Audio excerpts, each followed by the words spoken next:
So I'm going to launch right into it. I like this story as well. This is the story of Noah and the flood, and then the Tower of Babel, which I think are juxtaposed very interestingly. The Tower of Babel is one of those stories like Cain and Abel that's only a few lines long.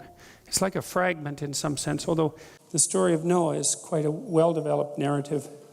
But like the other stories that we've covered, it is relevant at multiple levels of analysis simultaneously. And so what I'm going to do to begin with is to start with some background information, so some psychological background information so that the story makes sense. And the first thing that I'd like to make a case for is that you bring to bear on the world an a priori perceptual structure. And that's really an embodied structure, and it's a consequence of the 3.5 billion years that you've spent putting your body together, which is a tremendous amount of time. And not only your body, but your mind, of course, because your mind is part of your body and very much embedded within it. You know, you tend to think that you have your brain in your head and it's sort of floating separate from the rest of your body, but it's not really true. You're a tremendous, massive system of neurons running through your entire body, autonomic. There's more neurons in the autonomic nervous system than there are in the central nervous system, so that's a lot of neurons. And then your central nervous system, of course, enables you to exercise voluntary control over your musculature and also to receive information from it. Your brain is really distributed through your body. One of the things you may not know is that people who are paraplegic can walk if you suspend them above a treadmill. Their legs will walk by themselves with no voluntary control. So your spine is capable of quite complex activity. In fact, when you walk, mostly it's a controlled fall, and mostly your spine is doing it. And so anyways, the point of all that is that you don't have a blank slate consciousness that's interpreting a world that manifests itself as segregated objects in some straightforward sense. You have a built-in interpretive system that's extraordinarily deeply embedded and invisible, because you might think about it as the implicit structure of your unconscious. It's what gives rise to your conscious experience, and it presents you with the world. That's one way of thinking about it, and it's a good way of thinking about it. It's the psychoanalytic way of thinking about it, as well as the neuroscientific way of thinking about it, because one of the things that's pretty interesting about modern neuroscientists, especially the top-rate ones, and those are usually the ones that are working on emotions, as far as I've been able to tell, are often quite enamored of the psychoanalyst. Jaak Panksepp was a good example of that, because they came to understand that the psychoanalysts' insistence on underlying unconscious personified motivations was actually an accurate reflection of how the brain worked. So to think of yourself as a loose collection of autonomous spirits that's governed by some overarching identity is a reasonable way of thinking about it. The question is, or a question that arises from that is, what is the nature of this a priori structure that you use to interpret the world? And I think the clearest answer to that is that it's a story, that you live inside a story. And that's very, very interesting to me, because I believe, and I have a couple of videos that lay this out, I believe that Darwinian presuppositions are at least as fundamental as Newtonian presuppositions. I actually think they're more fundamental, and that the fact that we've evolved story-like structures through which to interpret the world indicates to me that there's something deeply true about story-like structures. Or they're true at least insofar as the fact that we've developed them means that here we are living, and that it's taken 3.5 billion years to develop them. They're highly functional. And so we don't have much better definition of truth than highly functional. You know, that's about as good as it gets, partly because we're limited creatures and we don't have omniscient knowledge, and so the best we can do with our knowledge, generally speaking, is to note its functionality and improve it when it fails to work properly. I think the scientific method actually does that. And so the fact that we've evolved a story-like structure through which to interpret the world, that's pretty damn interesting. It says something fundamental about stories, and it's strange in the same way that the fact that we have hemispheric specialization for the known and the unknown, or for chaos and order and chaos, sorry, respectively, also says something fundamental about the nature of the world. If you assume that, we've evolved to reflect the structure of the world, broadly speaking. And that's obviously not just the physical structure, the atoms and the molecules, but all of the patterned manifestations of the physical molecules as they build structures of increasing complexity across time. That would include human interactions and political interactions, economic interactions, familial interactions, all of those things that are a very important part of our reality, but perhaps in some sense not as fundamental as the physical attributes that the physicists concentrate on. So we live in stories. And so I want to talk to you a little bit about stories and about their structure. Because when you understand a little bit about the structure of stories, then a whole array of things about mythology all of a sudden make overwhelming sense. And it's so useful because what you see is that many of the things that are standard occurrences in your life, everyone's life, that are portrayed universally in mythology. And it's very helpful because, first of all, it de-isolates you. One of the things you learn as a clinical psychologist, contra the anti-psychiatrists, let's say, is that diagnosis is often a relief to people. There's a problem with being diagnosed because then you might be labeled, and then the label can follow you for the rest of your life. And once you're labeled as something, then strange things happen around you that often reinforce that label. Maybe you start acting it out more, or you adopt it as an identity. But there's a flip side of that, which is that the last thing that you ever want to hear when you go see a physician or a psychologist is, I've never seen a case like yours before. Right, that is not a relief, man, because if the message is, I've never heard anything like what you're telling me, the outcome is either going to be not so good for you, or you're not going to get listened to at all, right? Because you're such an anomaly that your existence is annoying to the integrated knowledge structure of the medical professional that you're attempting to receive advice from. Well, it's definitely the case because, if you can be put in a box, then the box tells the doctor what to do with you, and that's actually a relief to the doctor, but also a relief to you, right? Because you want to know, so you come and you say, look, I can't go out of my house much anymore. I'm afraid on elevators. I have heart palpitations, and sometimes I end up in the emergency room. Increasingly, my interactions in the world are restricted. I find myself staying at home. I'm afraid I'm going to die of a heart attack. And the psychologist says, well, you have agoraphobia. It's like lots of people have that. And here's usually how it develops, and here's the treatment course. And, we can probably do something about that. And it's like, well, you're not going to die of a heart attack now, probably. That's a real relief. You're not crazy in a completely unique way, and you're crazy in a way that might be treatable, And it's such a relief because people come in there with a pile of snakes of indeterminate magnitude, and they walk out with one manageable snake, and it's still a snake, but, one manageable snake beats a hydra, right? So, all right, so back to stories. So,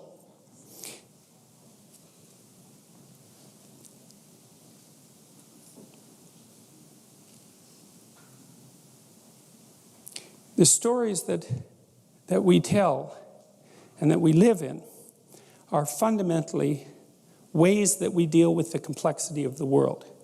And the fundamental problem with the world, as far as I can tell, is that not only is it complex beyond your comprehension, but the complexity shifts in unpredictable ways. So that's the Darwinian conundrum, actually.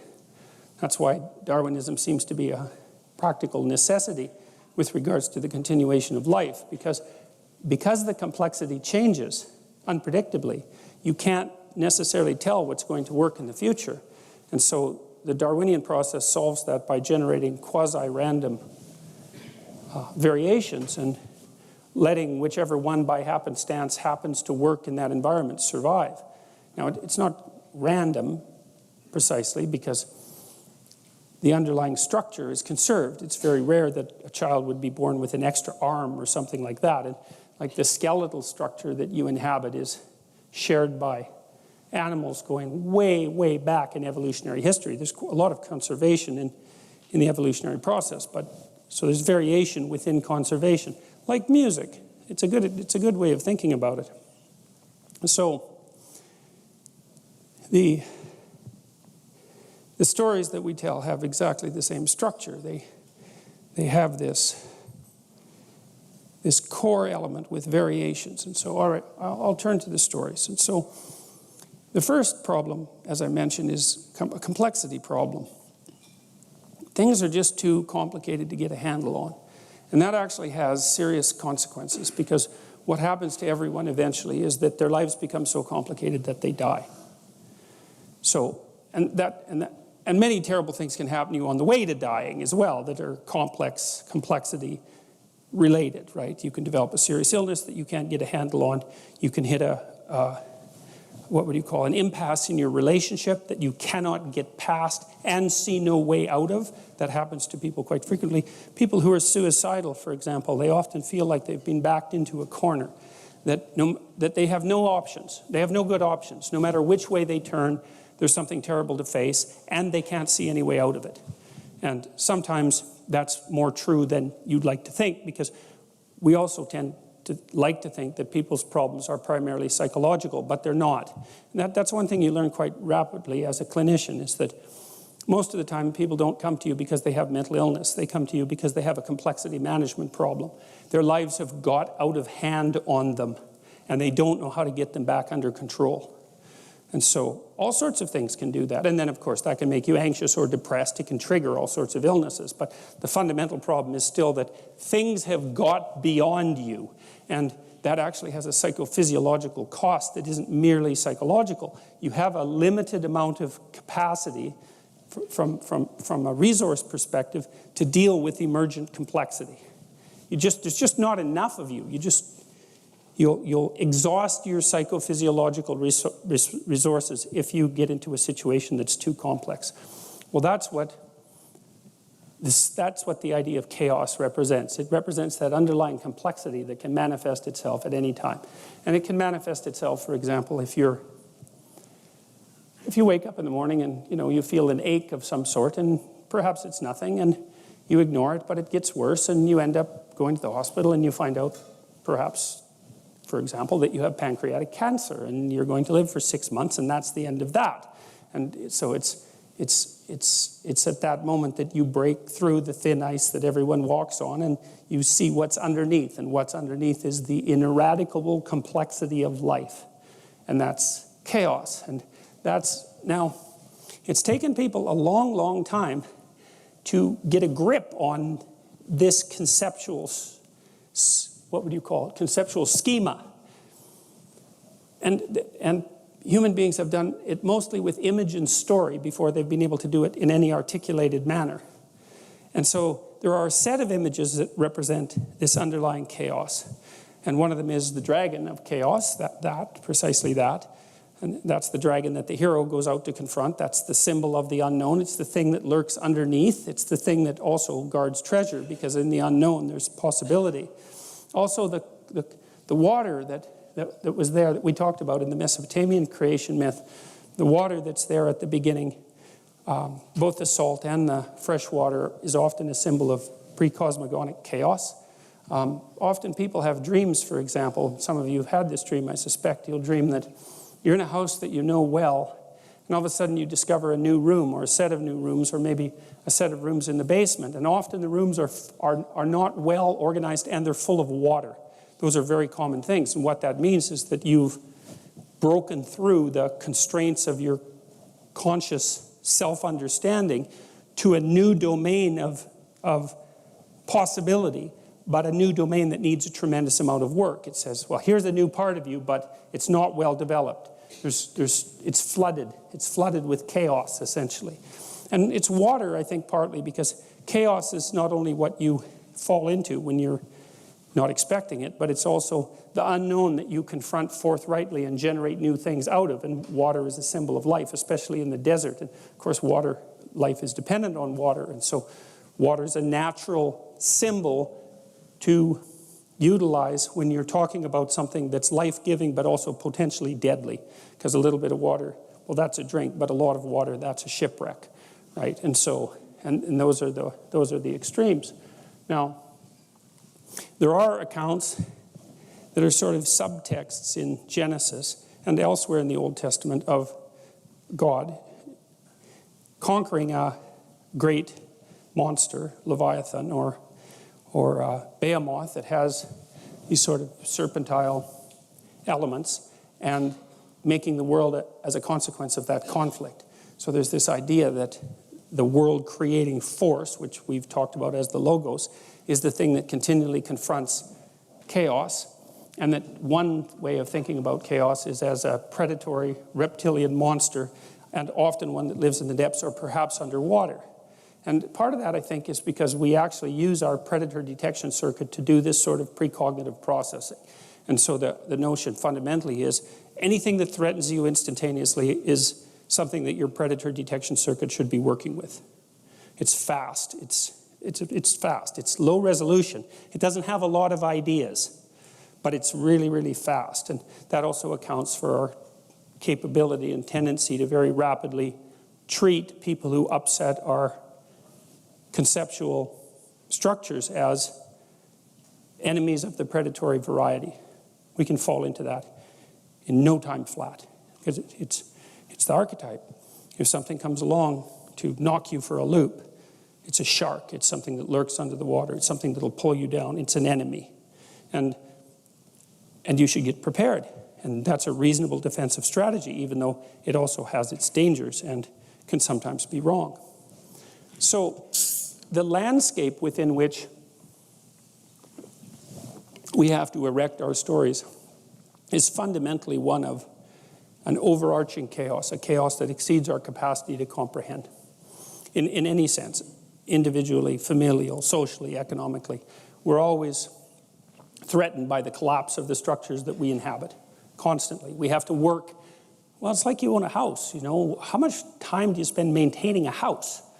Well, a lot. And why is that? It's because the house falls apart because you're stupid, and the house falls apart, well, because you do repairs wrong or you ignore things, right? And I'm saying this actually for technical reasons. The house falls apart because you're incompetent. But even if you're competent, the house falls apart, right? It's just entropy, and so things have a proclivity to fall apart on their own, so you just have to run like mad just to keep them doing what they're supposed to be doing. And then, of course, that is complicated by your own willful blindness and inadequacy as a repair person and refusal to attend and all those other things. And that's a very classic idea, which we'll return to. One of the ideas that Mircea Eliade, famous historian of religions, extracted from a very large corpus of flood myths was the idea that the earth is periodically flooded for two reasons. One is things fall apart. Just entropy. It's straight entropy. I don't remember which law of thermodynamics that is, but it's one of the big laws of thermodynamics. It's one of the top three, man. Things fall apart of their own accord. And that's one of the things that we have to contend with. And then the rate at which things fall apart is sped by the sins of men. That's the other idea. And you know that. Everyone knows that, because you know, your car breaks down on the highway and you think, God, that's so inconvenient. And then you shake your fist at the sky, and then there's part of you in the back of your mind that goes, God, I knew that rattle that I wasn't paying attention to actually signified something, and I knew I should have paid attention to it, and I didn't, and now I'm in the situation that I'm in now. And I bet you this happens to people 2 or 3 times a week, is they do something stupid that they know they shouldn't have done, that they told themselves not to do mere seconds before, and they know the voice says, don't do that. Yeah, you do it. You can get nailed for it exactly the way that you knew you would get nailed for it, and then you're hurt doubly, because not only did it fall apart, but you're the idiot that made it fall apart, knowing full well that it was going to fall apart and ignoring it. And so that's the idea behind the notion that there are 2 reasons that things fall apart: thermodynamic entropy and the proclivity of people not to attend to things they know they should attend to. And partly we do that because if a problem emerges, it always announces itself, unless it's a really, really tiny problem and you're approaching it voluntarily, it always announces itself with negative emotion. And that's part of the predator detection circuit. It announces itself in frustration or disappointment or emotional pain or grief or the paramount one, anxiety. And no wonder, because it's a problem, right? And one of the logical responses is to sort of freeze in the face of the problem. But of course, if it's a problem that has to be addressed and solved, freezing it and turning away from it is not a good solution, because since things tend to fall apart on their own accord, if you just leave the thing alone that's problematic, it's just going to get worse, not better, which is one of the things that's very annoying about life. So for example, if you get a warning message from the tax department, the probability that ignoring that will make it go away is 0, right? What will happen instead is that the more you ignore it, the larger it will grow. And if you ignore it long enough, then it will turn into something large enough to eat you. And that will be the end of you. And I read in Harper's Magazine at one point that people would rather be mugged than audited. And so I believe that, because the mugging, man, that's over, right? It's like a couple of minutes of sheer terror, loss of your wallet, the way you walk. The audit, that's like a semi-fatal disease. So that's chaos. Now, it's the idea here, too, is that that's the chaos. That's the psychological idea, is that that's also the chaos that whatever is being represented in Genesis as the Spirit of God extracts order out of at the beginning of time. And it's also that which we're constantly contending with as we struggle in the same manner to construct and maintain habitable worlds. So it's brilliant. It's brilliant. When I first put together the relationship between what Eliade called the pre-cosmogonic chaos and the predatory landscape that surrounded our ancestors and the manner in which we're structured neurologically to respond to all of that, I thought it was like an amazing epiphany, because it's self-evidently the case that the world is too complicated for us to deal with, and that's one of the problems that we face on an ongoing basis. And then the question is, well, what do you do about that? And if you ignore it, it gets worse, so ignoring it doesn't work, and so we know what doesn't work, and so if ignoring it doesn't work, then attending to it might work. And then I found out with the Egyptians, for example, that Horus was the god of attention, and the same thing happened among the Mesopotamians with Marduk and his ring of eyes. It's like, what's the way to forestall the catastrophe of things falling apart? And the answer to that is by attending to them, voluntarily attending to them. And that slots very nicely into the hero mythology that promotes the idea that if there's a dragon in the whereabouts, in the neighborhood, let's say, that hiding in the basement just makes it grow larger. It's time to go out and confront the damn thing. And the general stories are, well, you might get killed because it's a dragon, but it's only might, as opposed to definitely will get killed if it happens to attack you at 3 in the morning at home when you're hungover and it's been a bad day and you don't have your sword and your shield at the ready, which is generally what happens to people who avoid things. So it's not something that should be recommended. You're screwed both ways. That's one of the things that's so nice about being deeply pessimistic. It's so freeing, because one of the things, well, it's very frequent. It's such a relief. And it's really a useful habit to develop, is sometimes, no matter what you do, you're in trouble.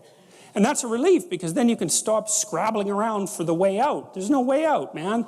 It's like you can pick murder, wretched death A or slightly less wretched death B, something like that. But, and I know that's a terrible way of looking at things, but it is extraordinarily useful to understand that many times your choice boils down to picking the least bad option.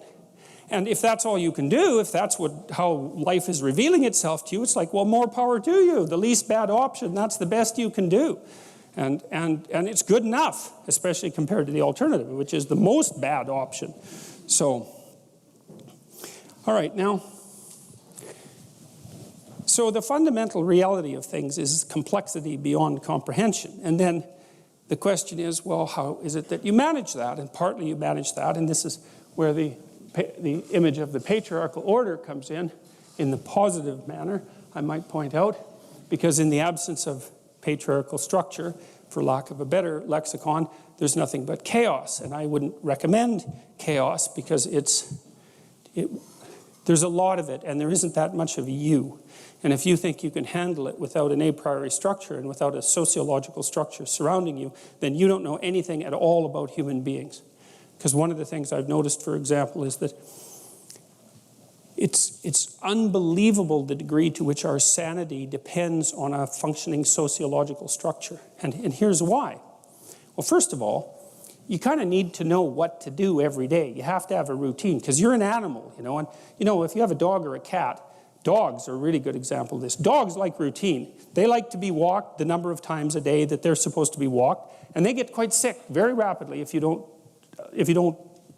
routinize their days. Children are exactly the same way. Now, you can overdo it, right? But still, you know, you need to know approximately when you should get up. It should be approximately the same every day. You need to know approximately when you're going to eat. You need to know what you're going to eat. You need to know who you're going to eat with. You need to know where to buy your food. It's like 80% of your life, 70% of your life, something like that, consists of those things that you do every single day, that you repeat.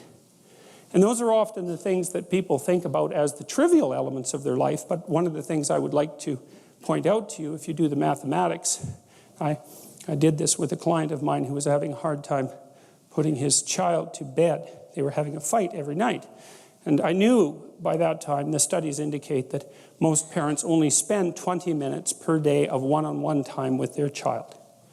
Now, the reason for that is that people are busy, and it's actually not that easy to parse out 20 minutes of one-on-one time. It's a lot bloody more time than you think.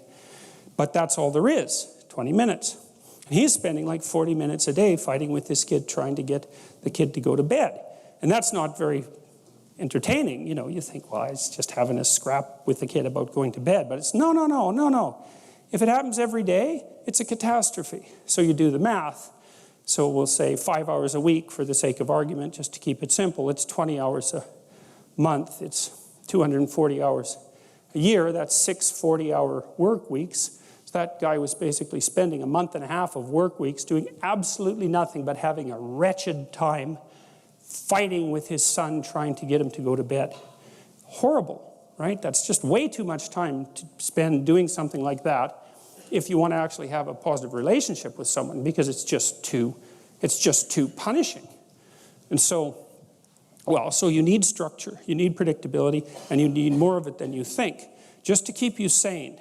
Now, if you're lucky, and maybe a bit odd, you can deviate 5% from the norm, or 10% from the norm, or something like that, carefully and cautiously, as long as the rest of you is all well ordered in a normative manner. You might be able to get away with that, and you might be able to sustain it across time, and people might be able to tolerate you if you do it, or maybe you'll get really lucky and you happen to be creative but reasonably well put together, and people will actually be happy that there's something idiosyncratic and unique about you. But even under those circumstances, mostly what you want is to have a routine that's disciplined, that's predictable, and bloody well stick to it. You're going to be way healthier and happier and saner if you do that. And then the other thing that you need, because this is one of the things the psychoanalysts got wrong, I think, is that they overestimated the degree to which sanity was a consequence of being properly structured internally, you know. Because from the psychoanalytic point of view, you're sort of an ego, and that ego is inside you. And of course, it rests on an unconscious structure. But the purpose of psychoanalysis is to sort out that unconscious structure and the ego on top of it, and to make you a fully functioning and autonomous individual. But there's a problem with that, because the reason that you're sane as a fully functional and autonomous human being isn't because you've organized your psyche, even though that's important. The reason that you're sane, if you have a well-organized unconscious and ego, is because other people can tolerate having you around for reasonably extensive periods of time, and will cuff you across the back of the head every time you do something so stupid that people will dislike you permanently if you continue. And so what people are doing to each other all the time, just nonstop, is broadcasting sanity signals back and forth, right? It's like you smile at people if they're if they're not only behaving properly, but behaving in a way that you would like to see them continue to behave. You frown at them if they're not, you ignore them if they're not, you shun them, you roll your eyes at them, you manifest a disgust face, you don't listen to them, you interrupt them, you won't cooperate with them, you won't compete with them. It's like you're blasting signals at other people about how to regulate their behavior so frequently, it just makes up all of your social interaction. That's why we face each other, and we have emotional displays on our face, and we're looking at each other's eyes, and we know as much as we can about what's going on with each other, given that we don't have immediate access to the contents of their consciousness. And so partly what you're doing with your routine is establishing yourself as a credible, reliable, trustworthy, potentially interesting human being who isn't going to do anything too erratic at any moment. And everyone else is around there tapping you into shape, making sure that that's exactly what you are. And that's how you stay sane. And so what happens to people too, if they don't have a routine and they get isolated, is they start to drift. And they drift badly because the world is too complicated for you to keep it organized all by yourself. You just cannot do it. So we outsource the problem of sanity.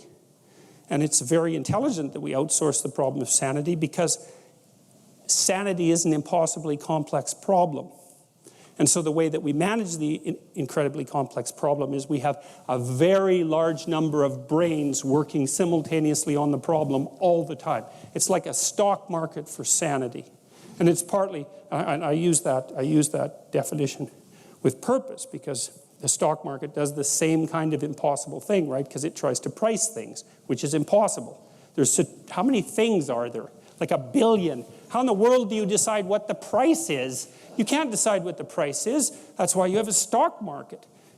Well, in a free market, I mean for consumer goods, is everyone's voting on what the price of everything is all the time. And that's the way we figure it out, because it's technically impossible. That's partly why the stock market explodes now and then, and there's bubbles and all that sort of thing. But anyways, the point is, things are chaotic. In Alice in Wonderland, when Alice goes down the rabbit hole, that's the underworld, right? So now she's gone into the substructure of being. And she meets the Red Queen. And the Red Queen is Mother Nature. And Mother Nature is running around yelling, "Off with their heads, off with their heads," which is, of course, what Mother Nature does. And she tells Alice, "In my kingdom, you have to run as fast as you can just to stay in the same place." And that's exactly right. And that's a description of, in fact, evolutionary biologists and psychologists have picked up on that phrase. They call it the Red Queen problem. And the Red Queen problem is everything's after you all the time, and you're not smart enough to do anything about it, or enough about it. And so that's a permanent existential problem. So how do you deal with that? You've got a biological structure. So your embodiment is part of the solution to the problem. And then you're enculturated. And because you're enculturated, you're taught a lot of things that you need to know, but mostly what you're taught is how to communicate with other people in an acceptable manner. And then once you can communicate with people in an acceptable manner, then you can outsource your problems constantly, which you're doing constantly. And so we're in this continual dynamic exchange of problem solving. So if you're a socialized person, that's what you get access to. And that's something to know if you're going to have kids. And I mentioned this, I think, in a previous lecture. The purpose of being a parent for very young children is to make your children exceptionally socially desirable by the age of 4. Because if you can do that, they're set. Because everyone wants them around. And as soon as everybody wants them around, they want to play with them, they want to cooperate with them, they want to compete with them. It's like the door's open, and they stay sane because they've got all sorts of people who actually like them that are helping them out. And so that's your goal, is to make them as socially acceptable as you possibly can, as socially desirable as you possibly can. And that doesn't mean you render them obedient without spirit, right? That's a tyrant's mode of enforcing social acceptability. It's like, never do anything wrong. Well, that's not any way to, I mean, that's a good piece of advice, but it's missing the other half, which is do a bunch of things that are right so that people are thrilled to have you around, and encourage that. That's what you want to do as a parent, as well as inculcating the order. And so, and in this little diagram, I indicated that there's God the Father with the Son behind him, and he's ruling over this walled city. So he's like the meta spirit of the walled city. It's very, very nice image, brilliant image. So it's the collective spirit of the city. That's another way of thinking about it, or the collective spirit of the city across time, or the collective spirit of the force that built and maintained the city across time. Even better. And that's associated with the sun, because it's associated with enlightenment and illumination, and all of those things that we associate with higher consciousness and vision. It's a brilliant image. And then I overlaid this, Now, of course, the patriarchal aspect of existence can become tyrannical. It does that quite regularly. It's one of the existential dangers of human civilization, is that civilization is a medication for chaos, but it can spin out of control in and of itself and become its own sort of problem, which is like a hyper-order problem generally, which then produces a chaos problem. So every solution carries within it certain problems, right? Because no solution is perfect, and so you have to keep things in balance. But it's one of the reasons that I'm really, let's call it irritated about the postmodernists, because they keep yammering about the patriarchy. And it's very, very annoying, because it's self-evident that social structures are tyrannical. It's like, that's not news, folks. That's obvious. But that's not all they are. And it's the reduction of the entire complex solution, let's say, to a unidimensional problem. It's just tyranny. It's like, no, actually, it's not just tyranny. If you spent 6 months somewhere that was just tyranny, you'd know the difference very, very rapidly. And that doesn't mean that everyone doesn't give up a pound or 2 or 10 or 20 of flesh to participate, even in a society that's as free as a Western society is. We all get crushed and molded by the tyrannical force of social convention. But at least in principle, the benefit is worth the cost. And then it's also up to you to make sure that you don't sacrifice more to the group than you should. And you can start to tell if you're sacrificing more to the group than you should, because you start to become resentful of other people. That's part of the psychological mechanism that's informing you of that. So it's up to you to fight against the overarching pressure for conformity, to retain your individual logos, let's say. But that's sort of your problem. It's like the group wants you to behave. Now, if you could behave and be creatively productive, so much the better, but that's pretty damn rare. So the group generally tends to settle just for behave, and there's a tyrannical element of that, but what the hell's the alternative? It's, our society is based on consensus, and the consensus is based on the sacrifice of a certain sacrifice of individuality, even though individuality is absolutely necessary as a revitalizing force for the society. It's a very tough thing to manage properly. So anyways, you have your physiological structure as your first line of ordering in relationship to chaos, because your body presents you with the world in a certain way. And then the second line of defense is something like the sociological structure that you inhabit. We could call those the competency hierarchies or something like that.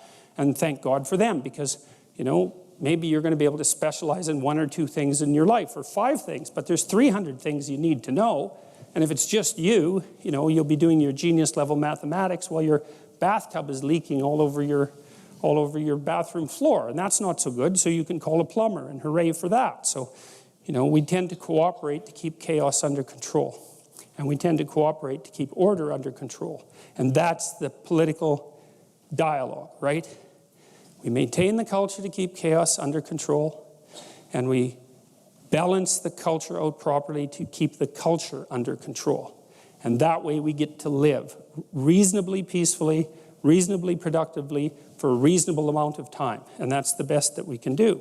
And we should have some gratitude when that's working, because the default condition of things is that not only do they not work very well, they work worse and worse over time all by themselves. So anytime anything is working, you should just be amazed by it.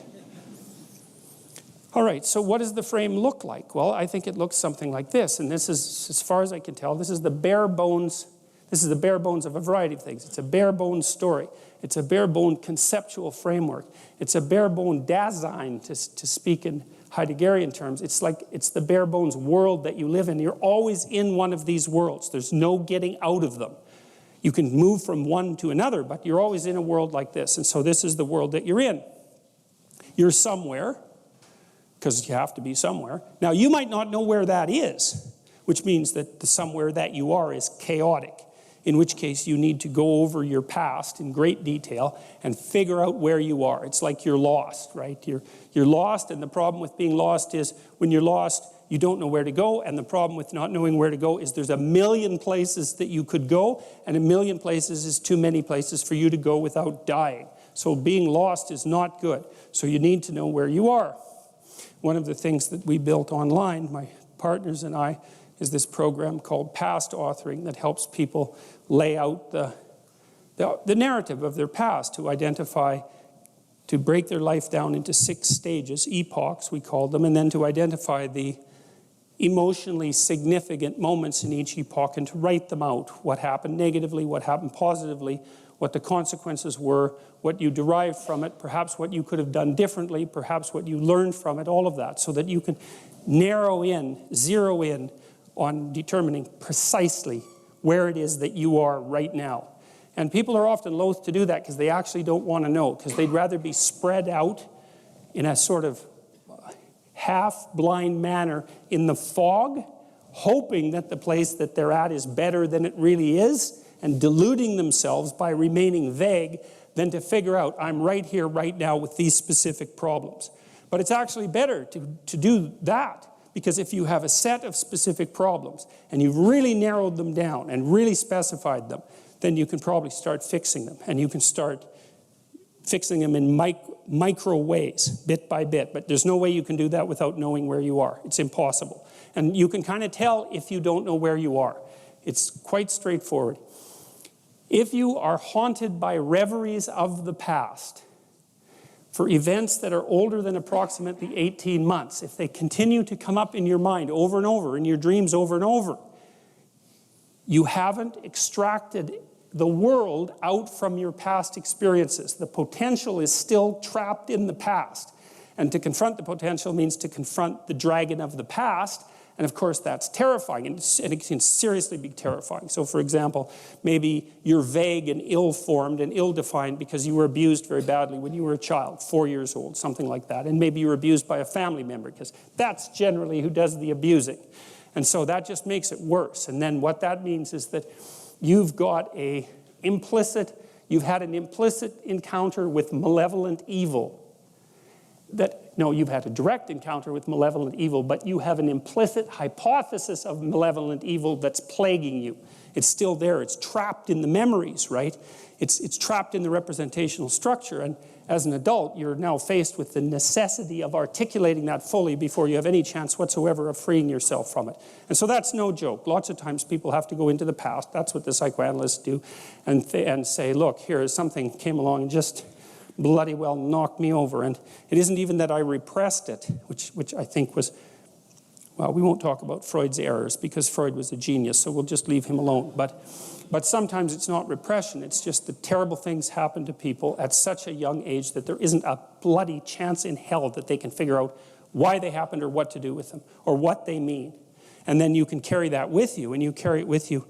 It's like your body encounters the world in stages, and it happens very rapidly. Well, it can extend over years, but the initial stages happen very rapidly. So, for example, if you're walking down the road and you hear a loud noise behind you, you'll go like this. That's a predator defense response, by the way. You crouch down, and that's to stop something from jumping on your back and getting at your neck too easily. That's like a few hundred milliseconds. It's really fast, or even faster than that. And it better be, because something like a snake, we'll say, can nail you just right now, so you better be fast.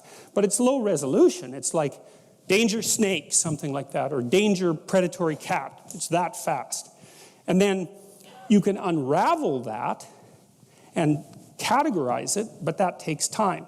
You do that with emotion, and then you do it with cognition, and you can do that with long-term thinking, because maybe you've encountered someone specifically malevolent and predatory at work. That happens to people a lot, who's operating as a destructive bully and who seems to have no positive function whatsoever. and is only living that out. And then you don't know what to do about it. So you're in prey mode. I don't mean this kind of mode, although that would help too. But I mean, you're acting like a prey animal, and then you have this terribly complex thing to decompose, which is, what the hell's up with this person? Why are they making my life miserable? What is it about me that allows them to make my life miserable? That's a nasty little road to walk down. And you're stuck with having to decompose it. Maybe you can't. Maybe formulating an explicit philosophy of good and evil to deal with something malevolent in your environment actually just happens to be beyond you. And that could easily be. It's certainly the case for people who are young. And it's the case for plenty of adults as well. It's no simple thing to manage. It's something, too, that often soldiers who have post-traumatic stress disorder have to do because they've encountered terrible things. They've either done them or ran into them, and they need to update their moral model of the world, or they end up in something closely approximating hell. Anyway, so you need to know where you are. That's this, what is, where are you? So you're navigating, you're a navigator, you're a sailor on an ocean, man. That's what you are. You're a mobile creature. You're going from point A to point B all the time. You're not sitting there glued to a rock like some brainless, sea creature. There's a funny little creature called a hydra, very simple little creature. In its juvenile stage, it has a brain because it swims around, but then when it turns into an adult, it latches itself to a rock and promptly digests its brain. Because if you're just sitting on a rock and you're not moving, you don't need a brain. But that's not our issue, right? We're zipping around in the world, and so we're navigating agents. And so to navigate, there's two things you need to know. And the first is, where the hell are you? Exactly, precisely, right? Razor sharp. What's good about you and what's bad about you? By your own reckoning. You don't have to. You can ask other people, but this is a game you play yourself. It's like, as far as I'm concerned, I'm taking stock. What is it that's okay about me and what needs some work? And you got to watch to not be too self-critical when you're doing that too, because that can just be another kind of flaw. And then the next is, okay, well, where are you going? What's your destination? Well, and that's what the frame is. Now, you could do that in a very sophisticated way. And you do that by thinking consciously about who it is that you are in an articulated manner and where you want to go and why and how you're going to get there. And people hardly ever do that. That's come as such an absolute shock to me as an educator. Because one of the other programs, I use this in my classes. One of the other programs in this suite of programs is called the Future Authoring Program. And I started developing it in my Maps of Meaning class, which is where some of this material is from. And I got students to write about their past. It's like, okay, we're talking about stories, so let's tell your story. Who are you? How did you get here? And what are you now? That usually helps people put things to rest, although it's quite stressful while you're doing it. Stress goes up when you're doing it, and maybe you feel miserable for a couple of weeks, and then stress goes down and it stays down. So that's also why people don't do it, because who the hell wants to have their stress go up? But if it's temporary, it's a sacrifice. So then the next issue is, well, where are you going? And one of the things that, and this I cannot understand. These students that had been in education system for 15 years, 14 years, high-end students, most of them, not once in their whole bloody life did anyone ever get them to sit down for like a day and say, all right, justify your existence.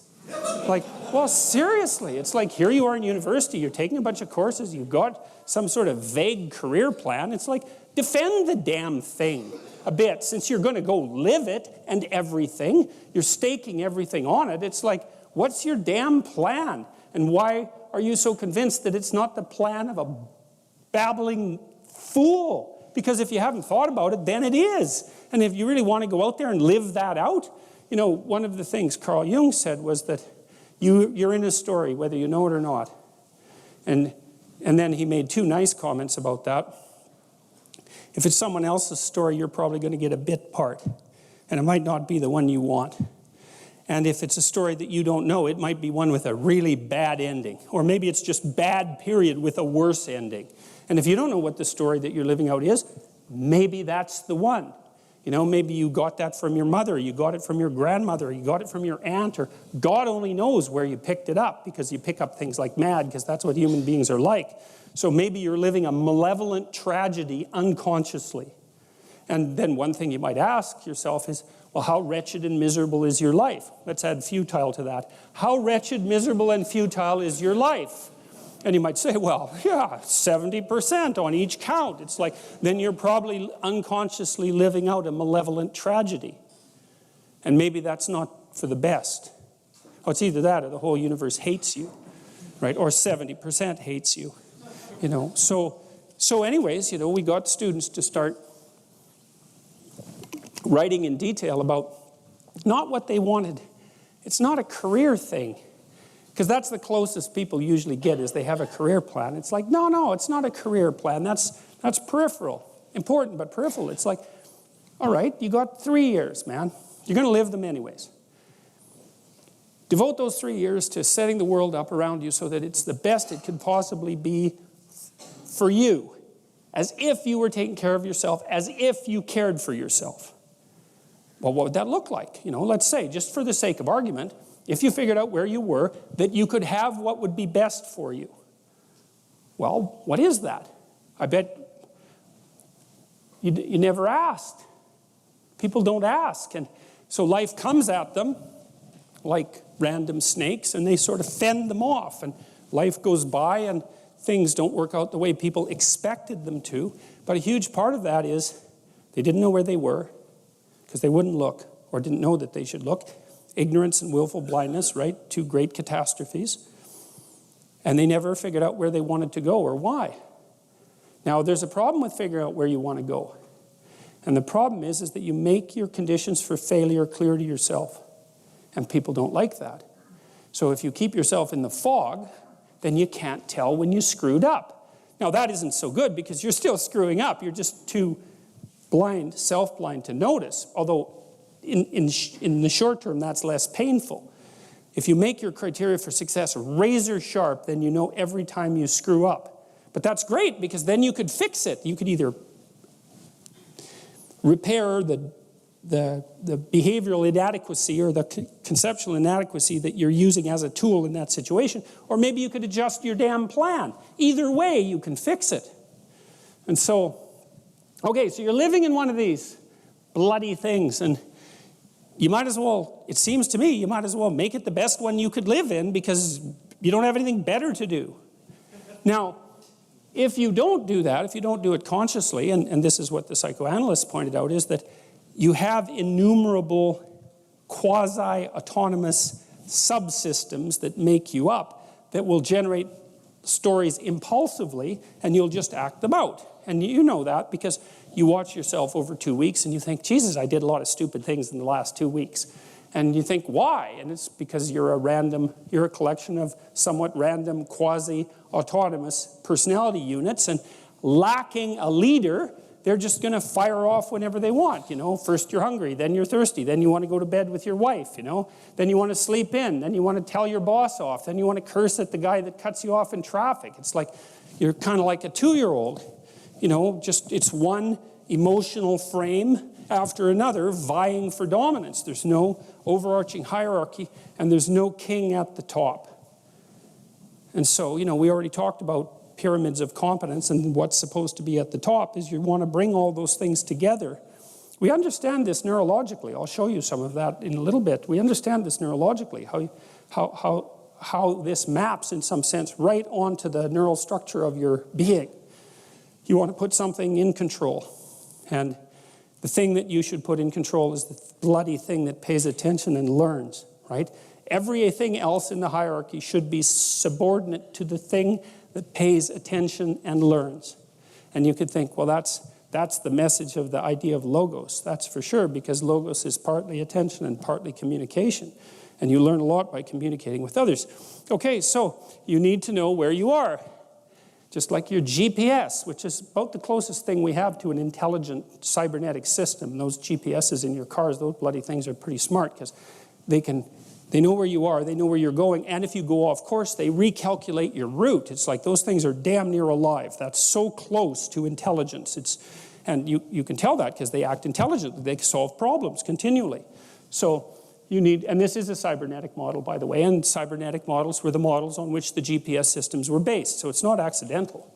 So you need to know where you are, and you need to know where you're going. And then the next thing you need to know is how it is that you're going to act, move your body, how you're going to propel yourself through time and space to transform this into that.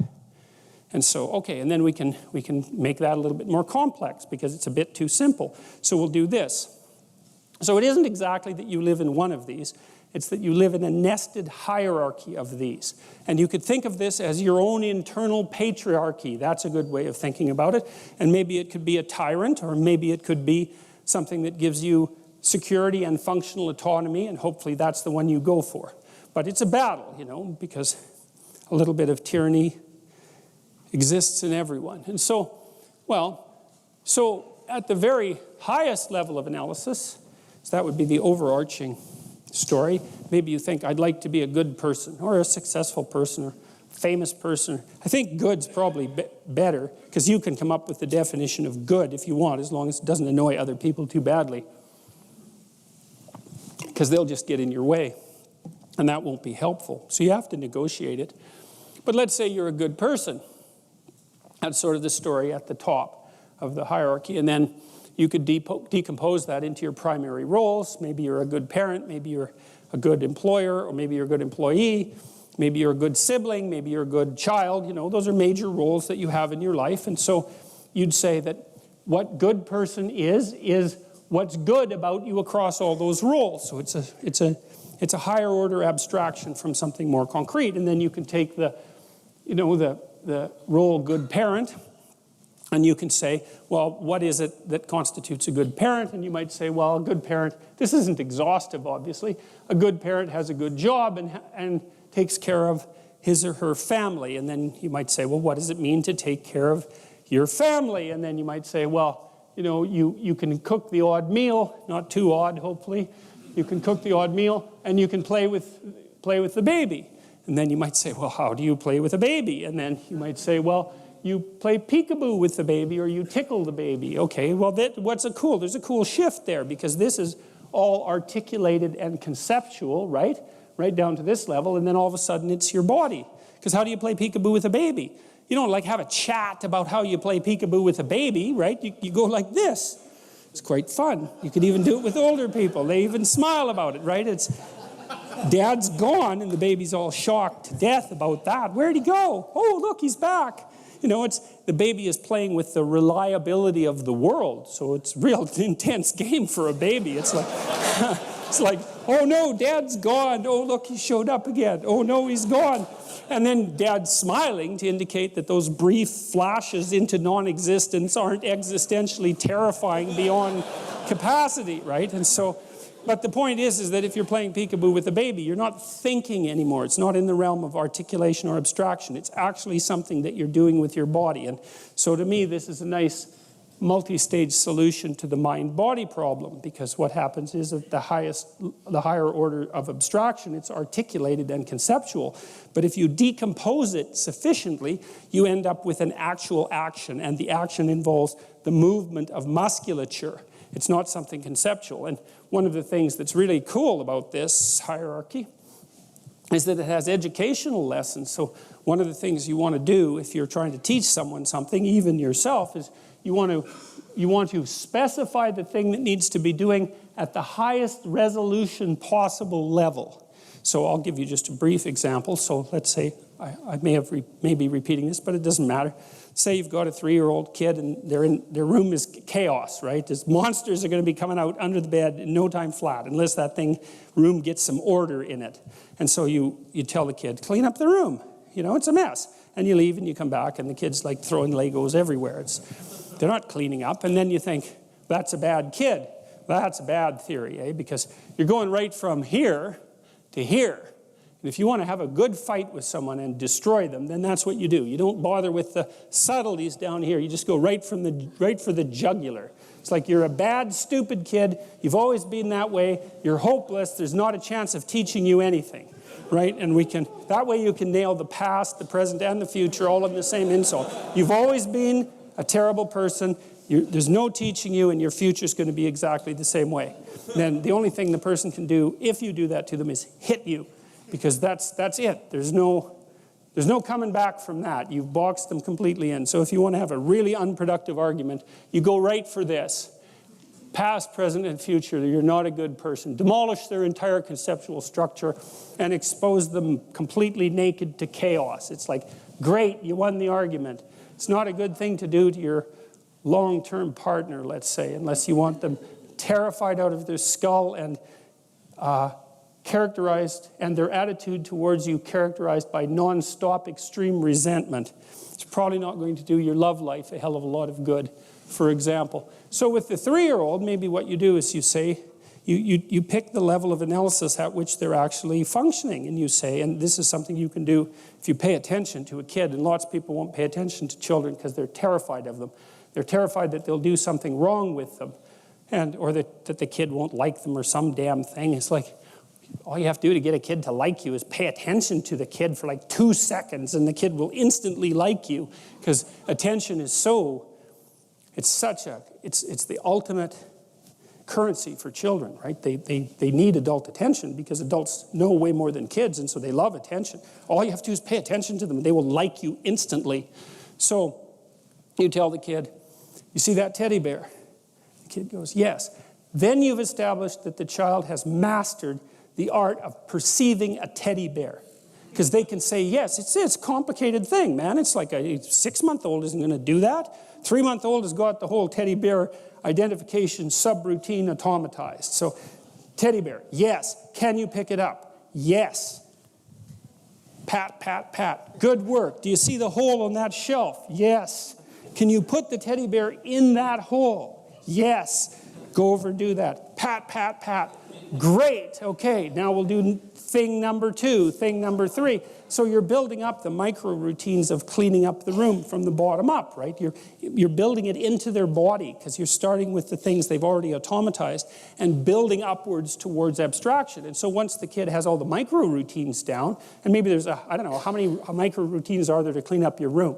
200? Like, a lot, but not an infinite number. So you teach them all the micro routines, and then you can say, run set of micro routines, which means clean up room, and then they can do it. They know what it means.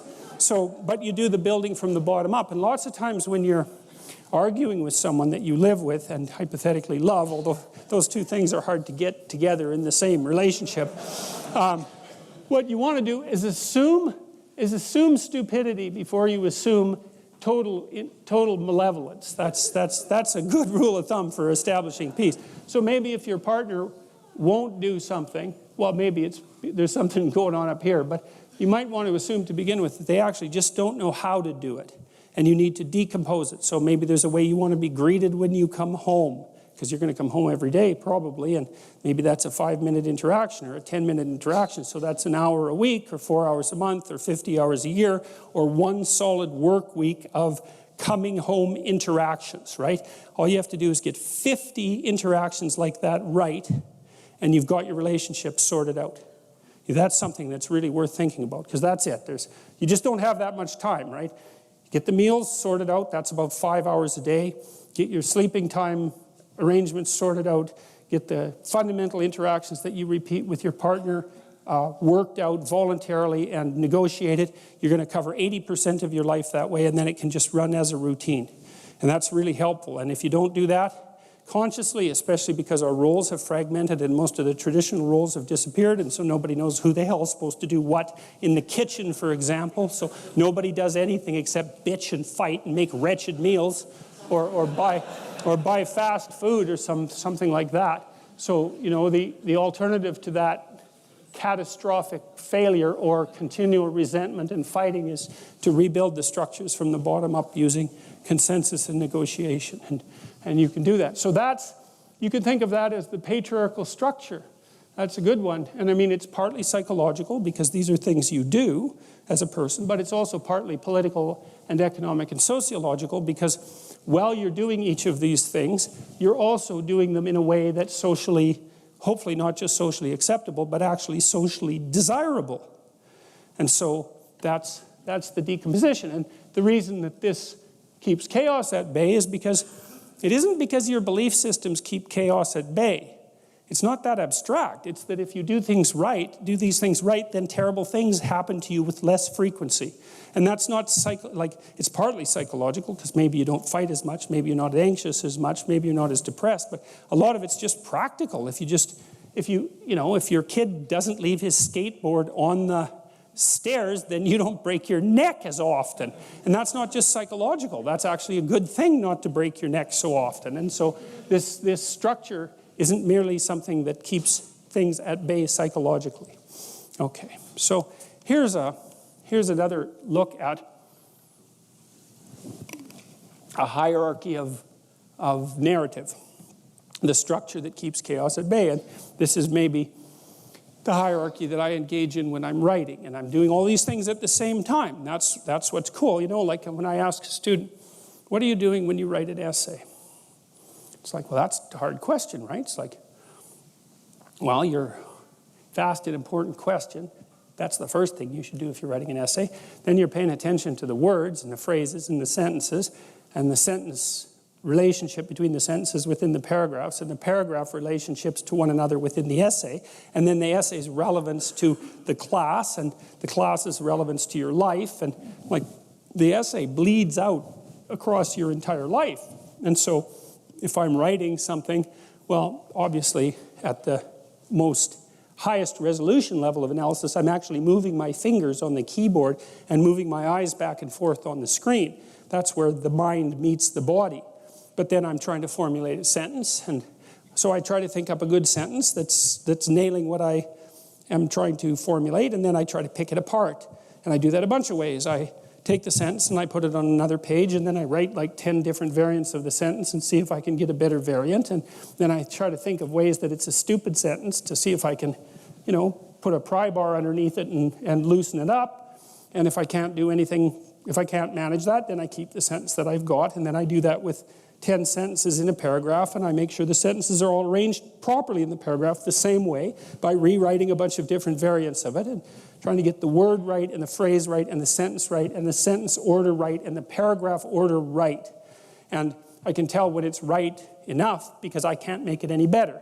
That doesn't mean it's right, it just means I can't improve it. And so I get to the point where if I'm writing a paragraph and I write a variant, and I can't tell if the variant is any better, and it might be worse, then I'm done. I've hit the limit of my intellectual capacity, and it's time to move on. But that it isn't like the essay that I'm writing, let's say, has a boundary that's tightly drawn around the essay, because there's a reason I'm writing the damn essay, and that would be, well, I'm trying to write a whole manuscript. Hopefully I'm trying to address an important problem, because why would I be doing it otherwise? I mean, that would be kind of pointless. And maybe that's part of my role as a scientist, and that's a subset of my role as a professor, and then that's a subset of my role as a productive citizen, and then that's a subset of my role of someone who confronts the unknown, you see? And that's why the logos is the thing that's at the top of the hierarchy. That's how the hierarchy should be structured, is that everything else should be, see, because you have a structure, and you think, well, what should the structure be subordinate to? And then the answer should be something like, the structure should be subordinate to the process that generates the structure, or the structure should be subordinate to the process that generates and maintains the structure.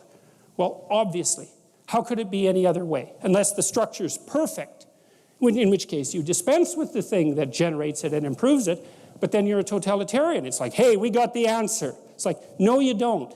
People are still suffering, and they're still dying. You don't have the damn answer. And so maybe you have an answer that means that there isn't quite as much suffering and dying as there could be, but there's plenty of road to be traveled yet. And so it makes perfect sense that all of this should be nested within this highest, I think of it sort of as the highest order of moral striving. And then that also gives you a moral hierarchy. That's the most important thing. You do that with honest speech. You do that with attention and honest speech. That's how you do that.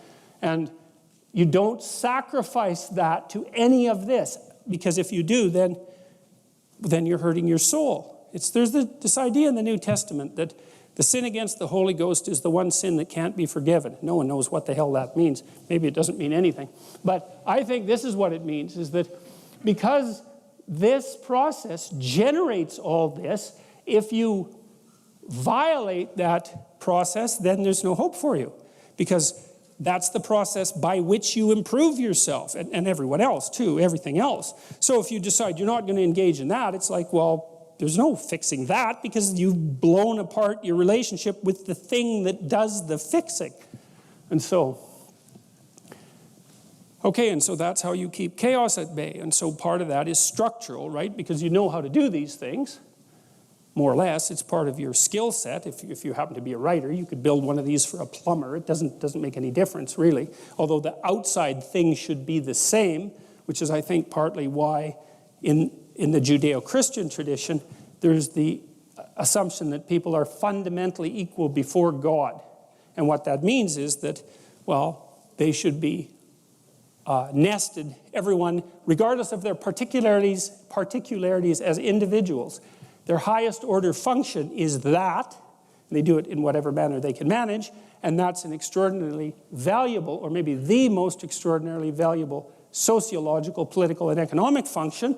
And so that's why people are valuable. It's like we have this faculty to continually generate improvements to the structure that we jointly inhabit. Great. That gives us, it's so cool, because that gives us a fundamental unity at the highest order of analysis with the room for as much diversity as you can possibly manage, right? Because it actually turns out that the more the substructures differ, the better, because then, you know, you can be doing something different than me. And that would be good, because if we were doing the same thing, then it's just duplication of labor. If we could agree on the higher order principle and then specialize at the lower order levels, it's like, you get to have your cake and eat it too. And that doesn't happen very often. So then another rule of thumb is if you're trying to solve a problem, solve it at this level, highest resolution level possible, before you dare move up the hierarchy. Because as you move up the abstraction hierarchy, the probability that you'll make a catastrophic error while attempting to fix the problem radically increases, because abstraction is very, very powerful. And so you want to be very careful. I mean, we saw that when the mortgage market crashed. The reason it crashed was because of strange use of derivatives. And derivatives are like higher order abstractions in the financial world. And derivatives give you tremendous financial leverage and power with huge risk. And so the upside is massive, absolutely massive, because you can multiply your earnings. But the downside is complete bloody catastrophe. And so part of what I would say an intelligent conservative ethos is solve the problem at the highest level of resolution, the highest level, most local level of resolution. It's safer. And it's more likely to actually produce a solution. Okay, now you're in your plan. Now we're simplified it again just to one little map, right? But all those other things are nested in there. And so what happens to you as you stroll merrily on your way through life? Well, what happens is that as you're moving from point A to point B, you encounter things. And people think that what they encounter are objects, but that's not the case. First of all, most of the things that you encounter, many of the things are actually other people, and they're not objects. They're too damn complex. And even apart from the social world, the things that you encounter aren't objects. They seem to be something more like tools or obstacles. And I don't mean that we see objects and turn them into tools or obstacles. I mean that we see tools and obstacles, because what happens is that when you array yourself towards a goal, then the world transforms itself into things that get in the way of that goal, and three things. Things that get in the way of the goal, those are things you don't like. Things that facilitate your movement towards the goal, those are things that you like. And irrelevant things. And mostly you want irrelevant things, because there's just too damn many things. So the category of irrelevant is one you really like. So most of everything is irrelevant if you have a good plan. A few things are good because they move you forward, and some other things are not so good. You want to go around the not so good things if you can manage them, unless you like to run head forth into like brick walls, which is not particularly, it's a learning experience, but I wouldn't repeat it too many times. You want the world to array itself as a set of, we could say, tools. Now, what happens is that you have this perceptual system that's mediated by dopamine. It's the same system that cocaine activates, or methamphetamine, or the drugs that people really like to take. And it's the dopaminergic system that responds with positive emotion to indications that you've encountered something that will facilitate your movement towards a goal. And that's really important to know, because people tend to think that they're happy because they achieve goals, and that's not true. What's true, because as soon as you achieve a goal, then you have a problem, which is what's the next goal. And that's actually a big problem. You encounter that as soon as you graduate from university, for example. That's right. I made this joke before. Graduation day, you're like king of the university hierarchy, undergraduate hierarchy. Day after, you're unemployed potential Starbucks employee, right? So it's like, so obviously the accomplishment per se as a source of reward is problematic, because when you accomplish, you run the frame to its end, and then you have the problem of needing a new frame. So that's a problem. But if what you're encountering instead are things that will move you along your way, it's like, hey, that's great, and that's where you get your positive motivation. And so that's really that's so much worth thinking about. You can think about that for a year, and that wouldn't even be enough to think about it, because here's what it means. It means in some sense that the Buddhists are right with their claim about Maya, M-A-Y-A, which means that people live in an illusion. And what they mean by that is, well, you have goal, whatever your goal is, and that goal gives relevance to the world. And you could change the relevance of the world in a snap just by changing your goal. You can do that. And so then you think, well, it's sort of an illusion because you can just change it. Now, you don't want to push that line of argumentation too far, because even if the specific point can be changed, the fact that you're in one of these frames cannot be changed. And so you have to be in a frame, although you get to pick the frame. So there's still an absolute there, which is that you have to be in a frame, and that is not a trivial absolute. It's a very major absolute.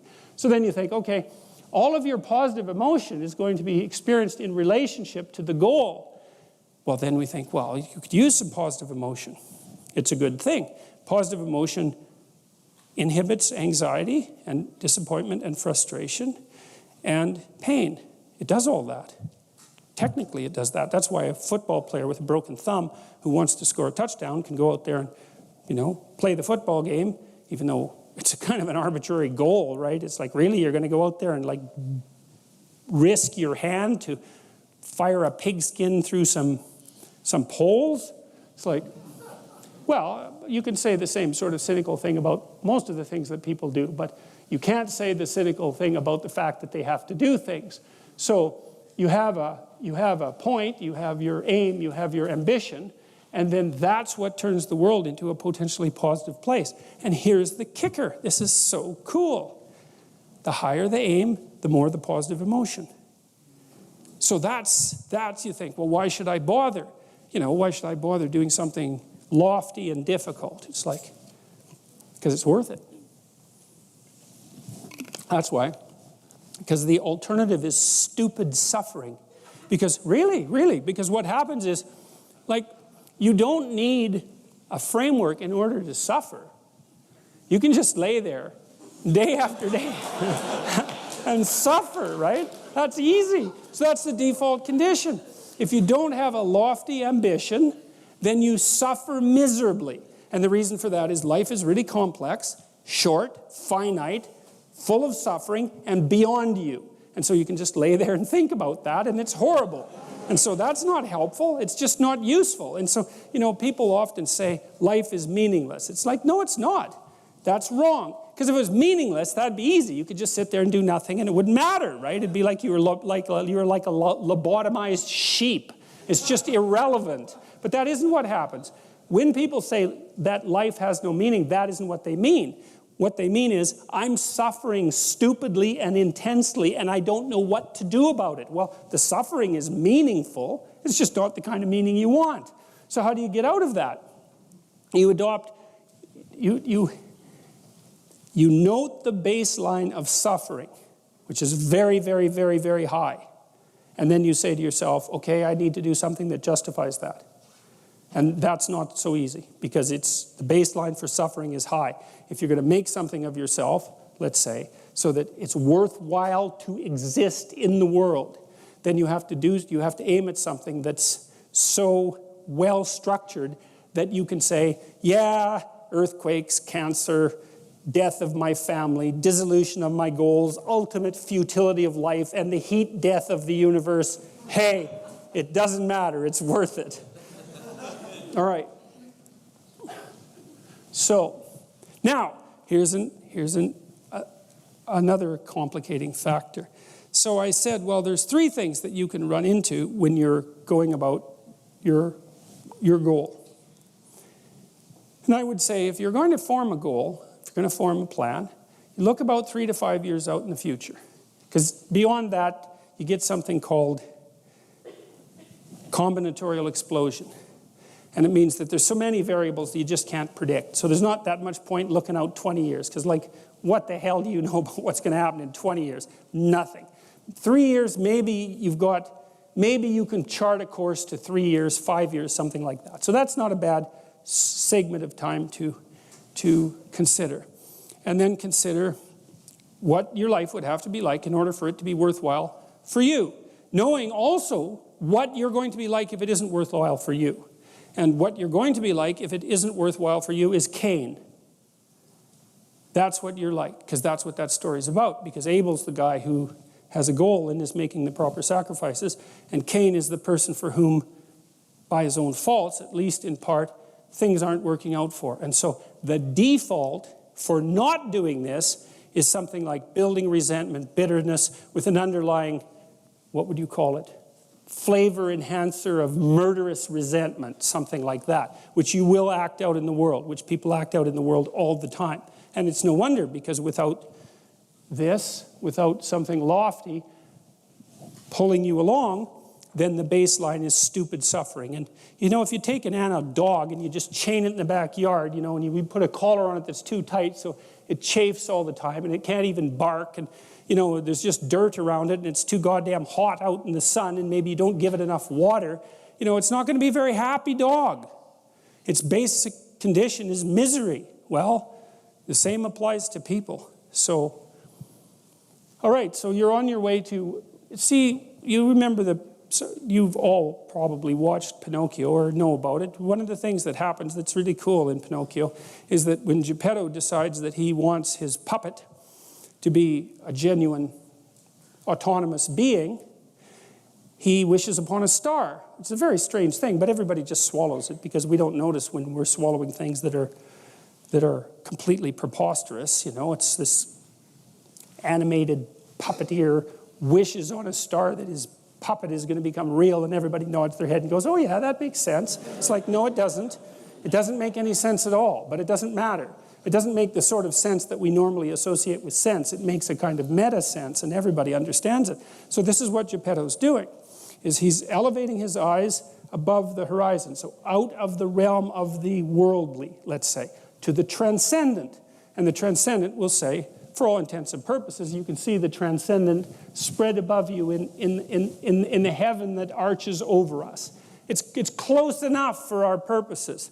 And there's a star there, and a star is something that's eternal, that shines in the darkness. And so Geppetto makes an agreement with the transcendent. He says, look, I'm willing to do whatever it takes that my creation becomes autonomous. Well, that's exactly this situation that you want to set up for yourself. Is like, okay, you got to figure out what star you're going to orient yourself by. And you have to ask yourself, like no one's ever asked you, okay, if you had the choice to make your life worth living, what's your price? What do you need? Just find out, first of all. You just ask. You'll tell yourself, like, you'll be afraid because you thought, I'll never get that. It's like, well, lower your sights a little bit then, you know. Don't ask for a 80-foot super yacht in like 6 months. That just means you're stupid. You know, it doesn't mean, first of all, it's not going to make you happy anyways. You know, it's just not, it's not wise. You're supposed to be asking yourself this question like you're someone you care about. So you imagine you're talking to some 12-year-old kid that you kind of like. Think, it wouldn't be so bad if this 12-year-old kid had a decent life. So you too, it's like, it wouldn't be so bad. The universe wouldn't mind if you had a decent life. If there was a little less suffering on your part, especially if you didn't, foist it off on other people. If there's a little less suffering on your part and you made things a little better everywhere you went, it's like the universe would probably be okay with that. So I think you could get away with it if you were sort of quiet about it. And so ask yourself, okay, so then once you've established your target and you know where you are, then you know what's good for you. because that moves you along. And that happens at a perceptual level. You don't have to think about it anymore. And the experimental literature on that's already quite clear. So for example, if I specify that podium as the target for my action, then I'm happy when I'm walking towards it because there it is and everything cooperating really nicely. But if I specify going to the exit sign that you guys can't see that this is an obstacle in the front of, then as soon as I specify that, then that's an annoying obstacle. And that's precognitive. It happens immediately. It happens instantaneously. And so it really is the case that your being manifests itself inside these frames. And so what's so cool about that is you can change the frame. It doesn't mean you can like juggle planets or anything like that, but it does give you quite a scope of what?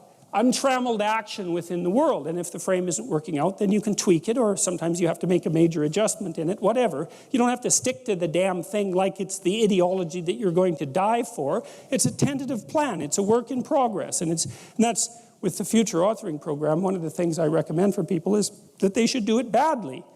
Because you're not going to get it right anyways, but a reasonable plan is way better than no plan. Plus a reasonable plan is a plan that has built into it the processes that will enable the plan to get better as you implement it. So you just start with a reasonable plan.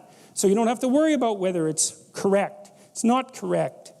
It doesn't matter. It's better than nothing. That's the issue. So, okay, so you've got the world parsed up into things that are making you happy when you look at them, things that get in the way, that produce negative emotion, and then a whole host of irrelevant things, because almost everything's irrelevant. And that's where all the chaos is hiding. The chaos is hiding in what's irrelevant. And that's a very interesting observation, because since the chaos is virtually infinite, it's a real question. So where the hell do you put it? Well, you put it in what you ignore. And you can ignore it as long as it isn't actively interfering with your movement forward. You can assume that it doesn't matter. That it isn't matter, that it doesn't matter. Same thing. All right, so here's the kicker. There's one more class of things that you can run into along the way. And this is where the chaos breaks through. So let's say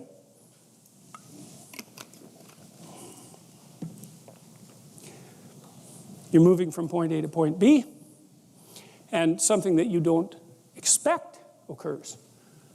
And it gets in the way. So let's say that you're living with someone and maybe you kind of like them. You're not married, so you don't like them that much because otherwise you'd ask them to marry you. But anyways, and so a quarter of you is looking for something better and 3/4 of you is half satisfied, something like that.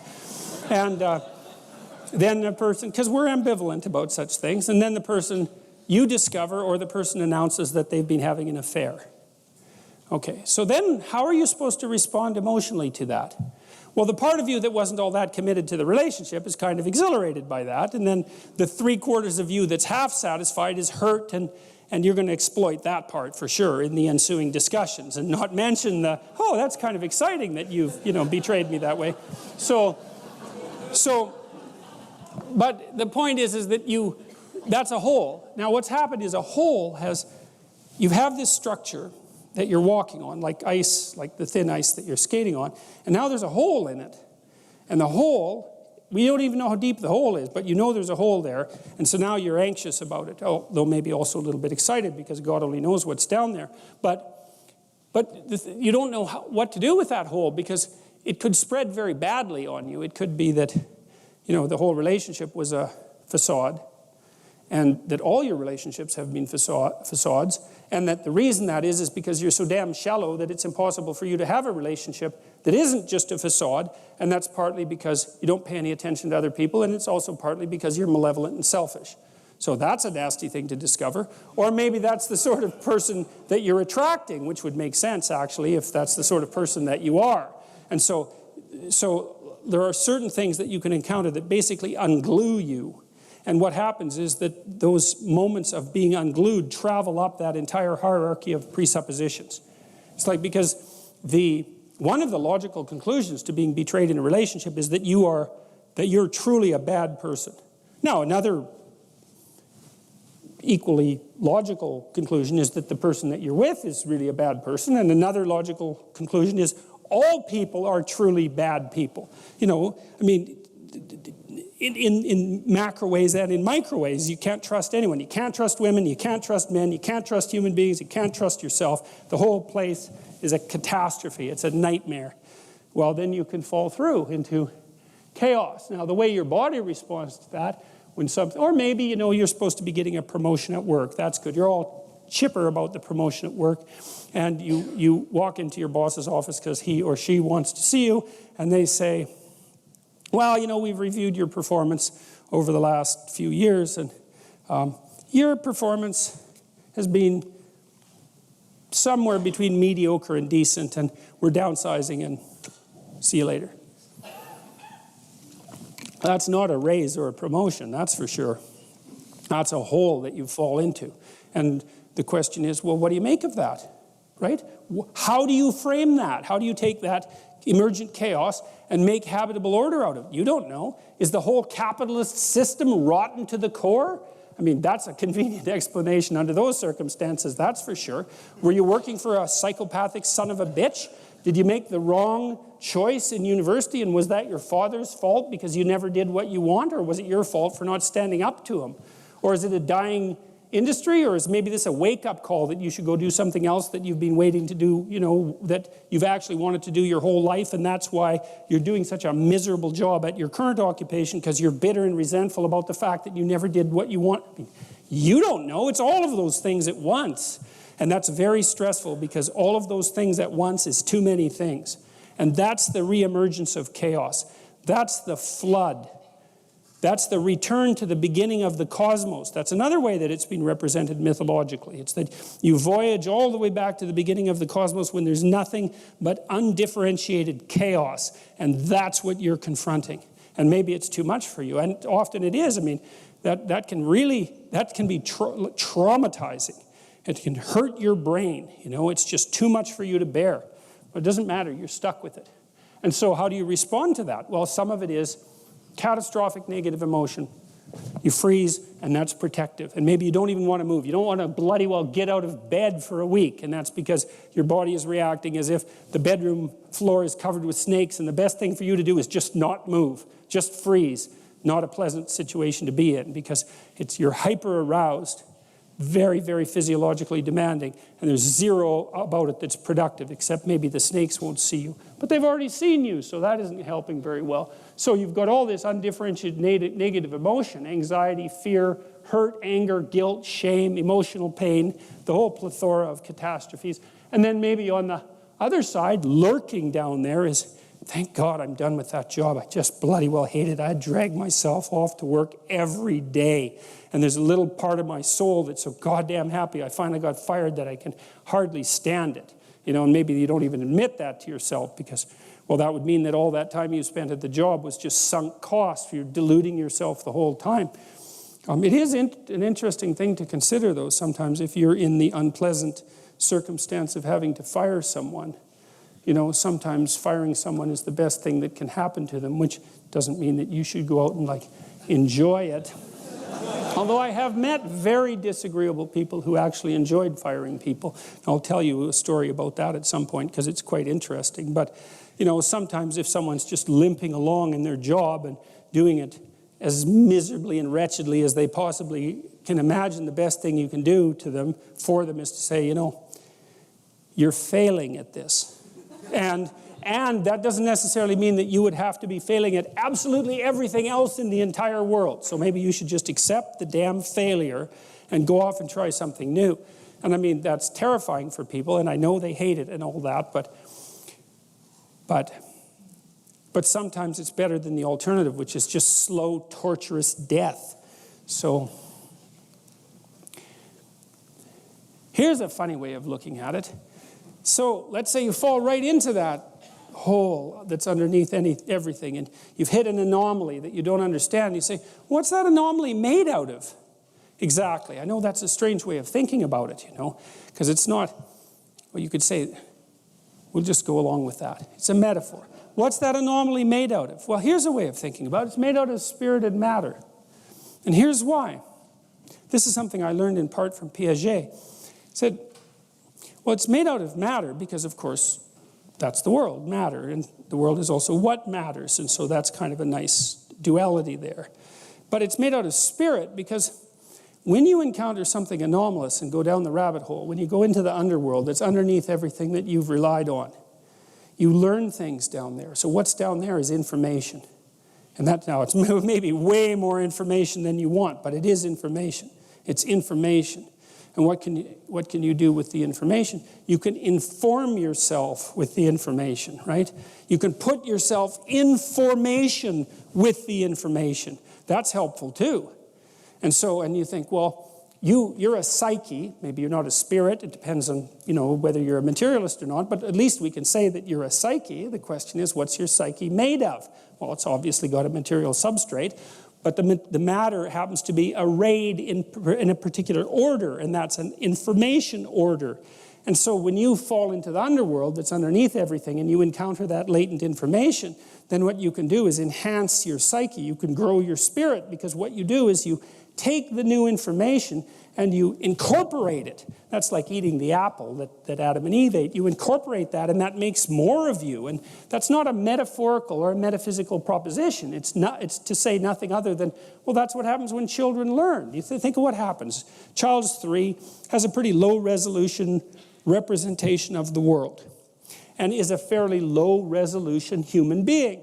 Got all the constituent elements there, but isn't differentiated in any tremendous manner. That's all still to come in the future. And so what does the child do? Explore. Well, what do they explore? Things they don't understand. That's where the information is, because you already understand what you understand. There's no information there. You go where you don't understand. That's where the information is. And out of that information, you generate a higher resolution world, and you generate a higher resolution self. And so out of the combat with the underlying dragon of chaos, you generate spirit and matter. And that's what you do when you go down into the underworld. So if it doesn't kill you, or if it doesn't make you wish you were dead, which it probably will, but there's a bunch of you that has to die down there anyway, so maybe that's not such a bad thing, because if you had this relationship that ended in betrayal, then there's something that's just not exactly right? There's something that went, and the reason I'm saying that, you think, well, that's kind of moralistic. It's like, actually, I don't mind being moralistic, in case you haven't noticed. But it's not a fair comment, because you're playing this stupid game. It's like, you live with someone, infidelity. That's the game, right? You've decided the rules. With the game comes a morality. The morality are the rules of the game. Well, then the thing collapses into infidelity. It's like, well, you played the game wrong, or it was the wrong game. One of those two. It's one of those two. You picked the damn game. And having picked the game, you can't all of a sudden say, well, no, those aren't the rules. It's like, yeah. If you pick the game, you pick the rules. And if you fail at complying with the rules, then you failed. Now, you could say, well, I could pick a different game. It's like, I don't care how you solve the problem. You're still stuck with the problem. It's a moral problem, fundamentally. And it might take some major league retooling to fix it. So you're at point A, trying to get to point B. That's not working out. You hit an anomaly. You're not getting to point B, that's for sure. You're a medical school student. You write your MCATs, which is this test you have to write to go to medical school. You get 25th percentile. I don't know who you are, but you're not a pre-med student. And maybe you never were. Right? And that's the rub, man.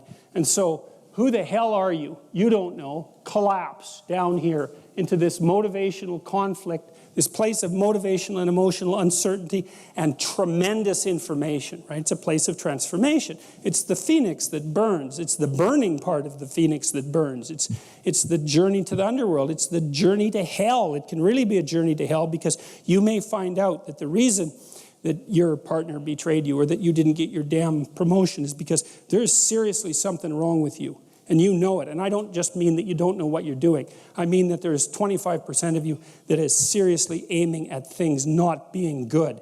And so you fall into the underworld and you find out that, God, I just got exactly what I was aiming for. Or I got exactly what the worst part of me was aiming for. And that worst part, that's something to clean up, and that's not going to be easy, because it's got its hooks in me like something something ferocious, something seriously ferocious.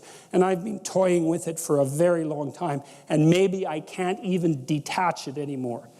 And so that's not so fun. And you see people like that in psychotherapy very frequently, or you see them wandering around on the streets like absolute catastrophic former shells of themselves, because they've hit the underworld and they ended up in hell and there's no getting out of it. And so those are the people you tend to give a wide berth to when you walk down the street. So there you are, down in the underworld, right? Back where the latent information exists and just too much of it. And that's this. It's the same thing. It's the same thing. And that's why the Adam and Eve story is archetypal, right? Because we're always ingesting something new that knocks us into a new state of self-consciousness. And it's always a catastrophic demolition of our previous paradise. Insufficient as that paradise was, something comes along to destroy it and knocks the slats out of our life. And that's a voyage to the underworld. Out of the walled garden into chaos. And so what is all of that? Well, there's lots of ways of construing it. It's a frame transformation. There's a walled city. It's got a hole in it, because all walled cities have holes in them, right? Because everything's imperfect, and that's where the chaos comes up. And then maybe you go out there like a hero to fight the chaos and to reestablish the frame. That's what you're supposed to do. And maybe you free some information while you're doing that. Or maybe you establish a relationship. And so that's the journey. Frame, damage, chaos, voluntary confrontation, reconstitution of the world. And that's human existence. And hopefully it's not just linear. It's stepwise, right? Is that the you that emerges as a consequence of your latest catastrophe is everything that you were before plus something more. And that actually constitutes what you might describe as measurable progress, right? And that's another argument against moral relativism, because if you can do everything that you could do before and you can do some more things, we could just define that as better. It's not a bad definition. And then we have an up. It's like what you're trying to do is to differentiate the world and differentiate yourself. And every time you undergo one of these revolutions, then hopefully both of those things happen. And then there's a moral to that story too, which is do it voluntarily, and maybe do it. Don't wait for it to happen catastrophically. Keep your eyes open. And when something goes a little bit wrong that you could fix it. Don't say, no, that doesn't matter.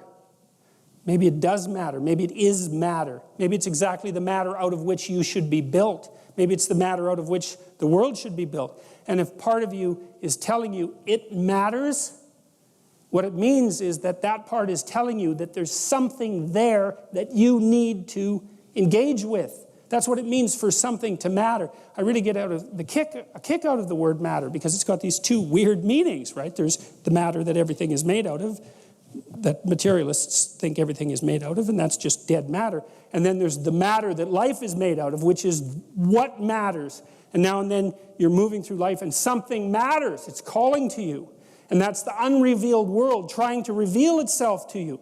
And all you have to do is allow it to reveal itself to you. And then maybe what happens is that a minor shift in shape is all that has to happen to you. You don't have to burn right down to the bloody egg and hatch out, as a newborn.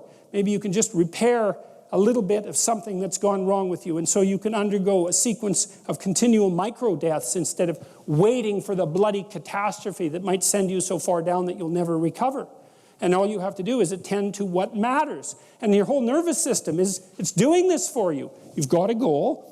Something happens, it matters. So what are you supposed to do with that? You're supposed to fix it. You're supposed to engage with it. That's why it's calling out to you as if it matters. It's saying there's an indeterminate part of the world here that wants to manifest itself into fully articulated being. And it's calling to you to do that. And if you ignore it, then it accumulates. And if it accumulates, it turns into the dragon of chaos. And then it waits until you're not at your best, and then it eats you. And that's the alternative. So that seems like a bad plan, unless you like being lunch meat. So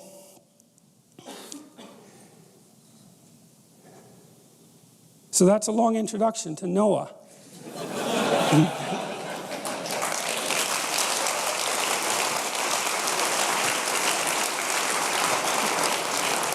But you need it, because you can't understand the story otherwise. And so, because that's what this story's about.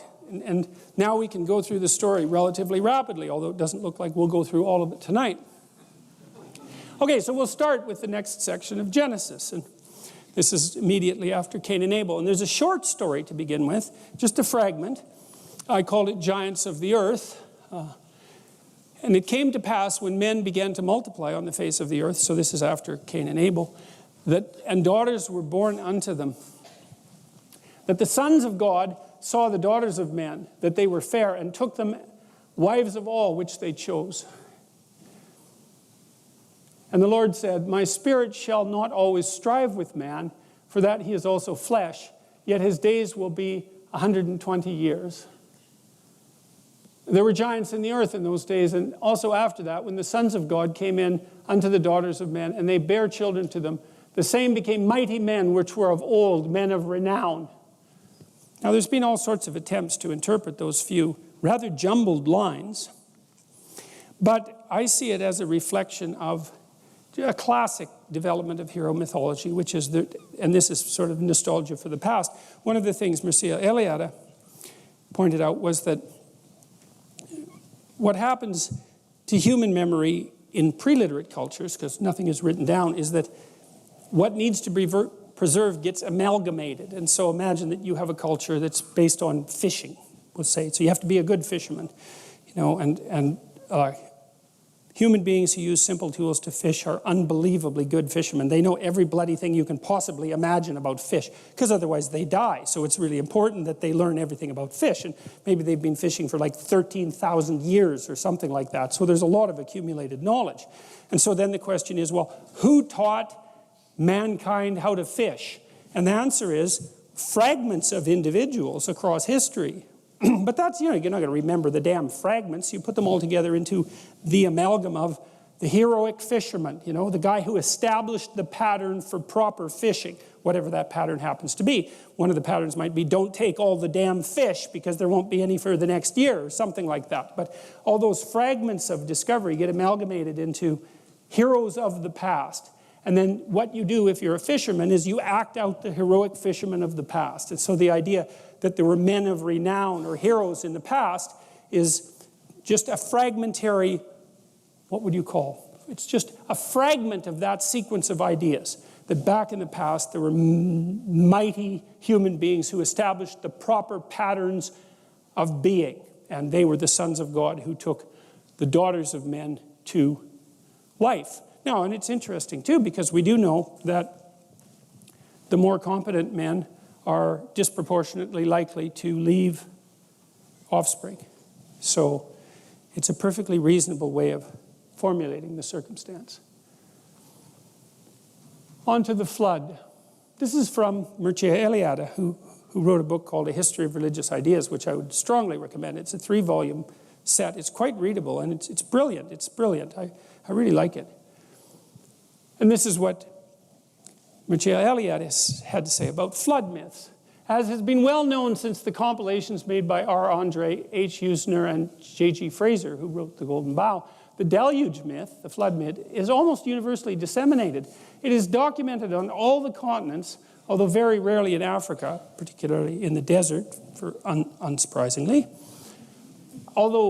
And on various cultural levels. A certain number of variants seem to be the result of dissemination rather than spontaneous regeneration, let's say, first from Mesopotamia and then from India.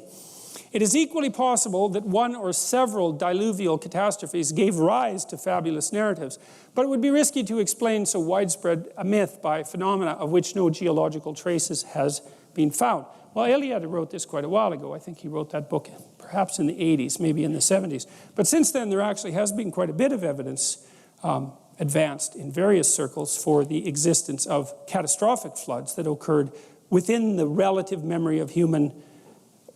human civilization memory, let's say. So the West Coast Indians, for example, I suppose that's the wrong word.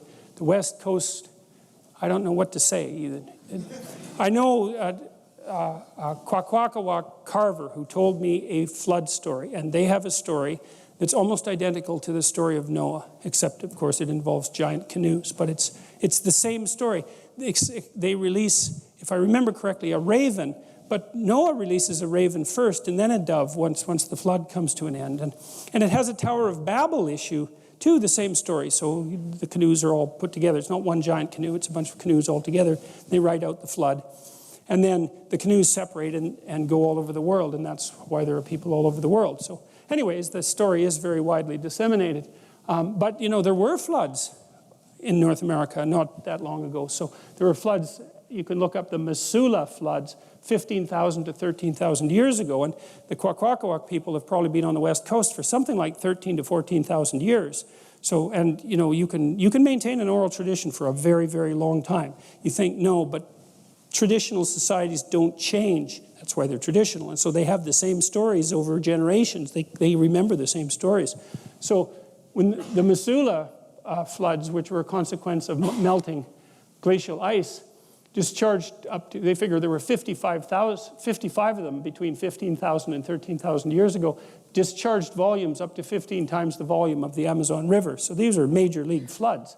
And then Sears et al. Published a paper in 2008 called Climate Change and Post-Glacial Human Dispersals in Southeast Asia, claiming that there were multiple floods, particularly affecting Southeast Asia between 15,000 and 7,000 years ago. So there Iliad might be a bit wrong about the notion that there were no geological traces of such catastrophic flooding. But anyways, it doesn't matter because we're still looking at this from a psychological perspective, and that's fine. The majority of the flood myths seem in some sense to form part of the cosmic rhythm. The old world, peopled by a fallen humanity, is submerged under the waters. And sometime later, a new world emerges from the aquatic chaos. In large number of variants, the flood is the result of the sins or ritual faults of human beings. Sometimes it results simply from the wish of a divine being to put an end to mankind. The chief causes lie at once in the sins of men and the decrepitude of the world. It's a brilliant analysis, partly because it draws this lovely parallel between, which I mentioned a bit earlier, between the fact that things go wrong all by themselves, but that you can speed that along by not paying any attention, you know. So if you're in a relationship, you know, a relationship takes an awful lot of maintenance. And you know when it needs to be maintained because you start developing some distance from the person that you have the relationship with, and then that starts to become tinged with a little bit of dislike, and hopefully not contempt, but a little bit of dislike, and maybe some emotional distance. And you feel that, and you think, well, it's hard to tell what you think, but you feel that anyways. You know that that's emerged. And so then you have a chance at that point to repair whatever's gone wrong.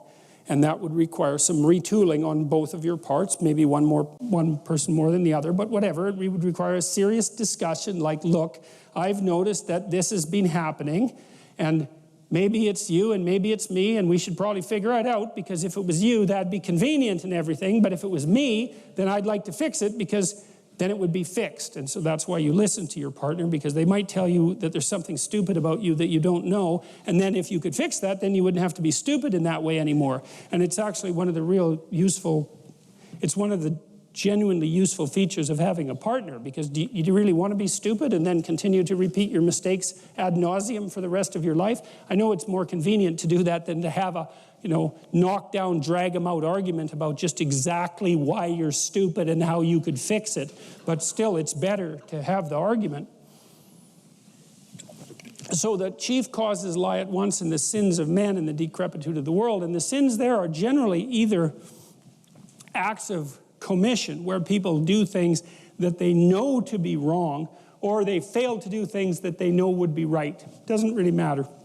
Sins of commission are usually judged more harshly, say within the Judeo-Christian tradition, but I think there might be a bit of an error in that, because sins of omission can be a real catastrophe. And so here's a flood idea. You tell me what you think about this. So, so there's this idea that a judgmental being will flood you out if you continue on your wayward ways. And that seems like a little bit of, it's one of the examples of Jehovah being a little on the harsh side in the Old Testament, not something that modern people really approve of so much, because we like our gods sort of domesticated, let's put it that way. And unfortunately, that isn't how it tends to work. But I've often thought about the reaction in North America to the hurricane in New Orleans.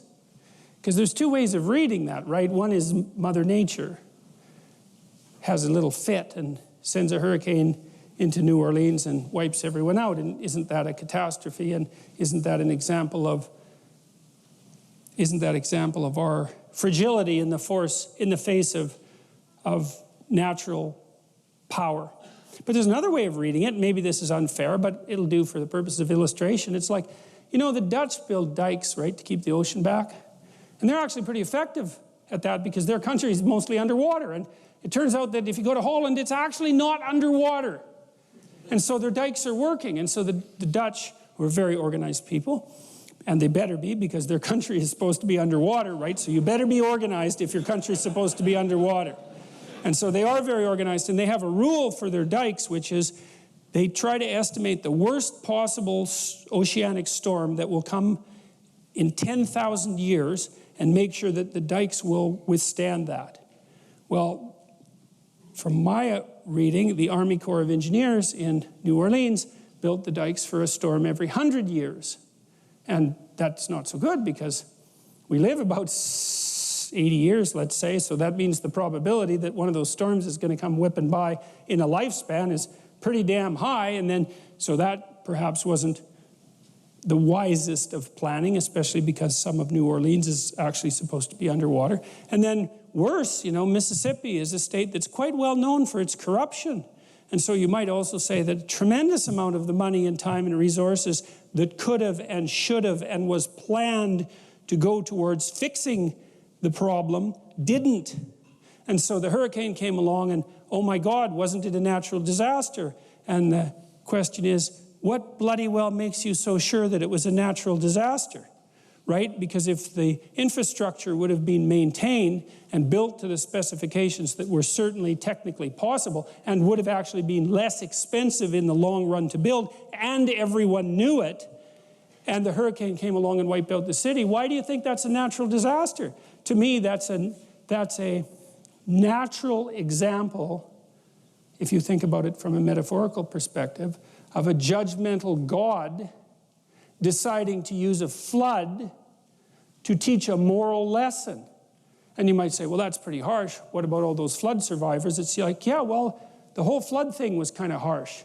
And so pointing out that there were steps that could have been taken and also that I doubt in the aftermath have been taken, even though everyone knows now exactly what had happened, is you might consider it a diagnosis. But it's irrelevant because what I'm really trying to tell you is how the mythological stories would line up on this, because you can tell a story about Mother Nature manifesting her catastrophe and potential for tragedy, or you could tell another story of an absolute failure of the human social structure and the human individual level because of the corruption to address a problem that everyone knew was there. And so that's a good example of how the flood comes when you're not behaving properly. And one of the things that's quite interesting about the Old Testament and the people who wrote it is that they always assumed that if the flood comes, that meant you weren't prepared. If that's the rule, right? It's like the a priori axiom. They think, you got flooded out? Hey, you weren't prepared enough. Well, how can you tell? Well, you got flooded out, right? That's the evidence. And you might say, well, that's not very fair. It's like, fair isn't the point. The point is, do you want to get flooded out again or not? Because fair would be, well, you better figure out why you got flooded out and fix it so it doesn't happen again. And that's the moral thing to do when you're thinking about morality, as walking the path that's most appropriate to get to the destination that you think would be the best possible destination. By the mere fact that it exists, that is, it lives and produces. The cosmos gradually deteriorates and ends by falling into decay. That is the reason why it has to be recreated. In other words, the flood realizes on the macrocosmic scale what is symbolically affected during the New Year festival, the end of the world and the end of a sinful humanity, in order to make a new creation possible. Well, that's an interesting. There's a lot of information packed into those few lines that Eliade wrote, because he also, in the Mesopotamian rituals, the Mesopotamians would act out the collapse of the kingdom into chaos, essentially, at the New Year's festival. It's kind of what you do when you make resolutions, because like it's a degenerate, what you'd say is our proclivity to make New Year's resolutions, sort of a degenerate ritual. And I don't mean that it's bad, I mean that it's the remnants of something much grander. So the idea was, well, the Mesopotamians would take their emperor outside the city, the walled city, and once a year, and they would make him kneel, and they'd take off all his king clothes, and then they'd whack him with a glove, if I remember correctly. The priest would do that, and then they'd make him recount all the ways that he wasn't being a good emperor that year. He wasn't being a good Marduk, because that was who he was supposed to be on earth, and that's the guy with eyes all the way around his head, speaks magic words and transforms chaos into order. That's what the emperor is supposed to do. And so the question would be, okay, you're emperor. It's like, have a little humility here, because you're not God incarnate. You probably made some mistakes. Can you think of any ways in the last year that you didn't take every advantage of every opportunity you possibly could have to take some spare chaos and transform it into habitable order? That's a good thing to think about. Well, that's what you're thinking about when you make a New Year's resolution, even though you don't know it. It's like, well, could you be a better person in the upcoming year? Well,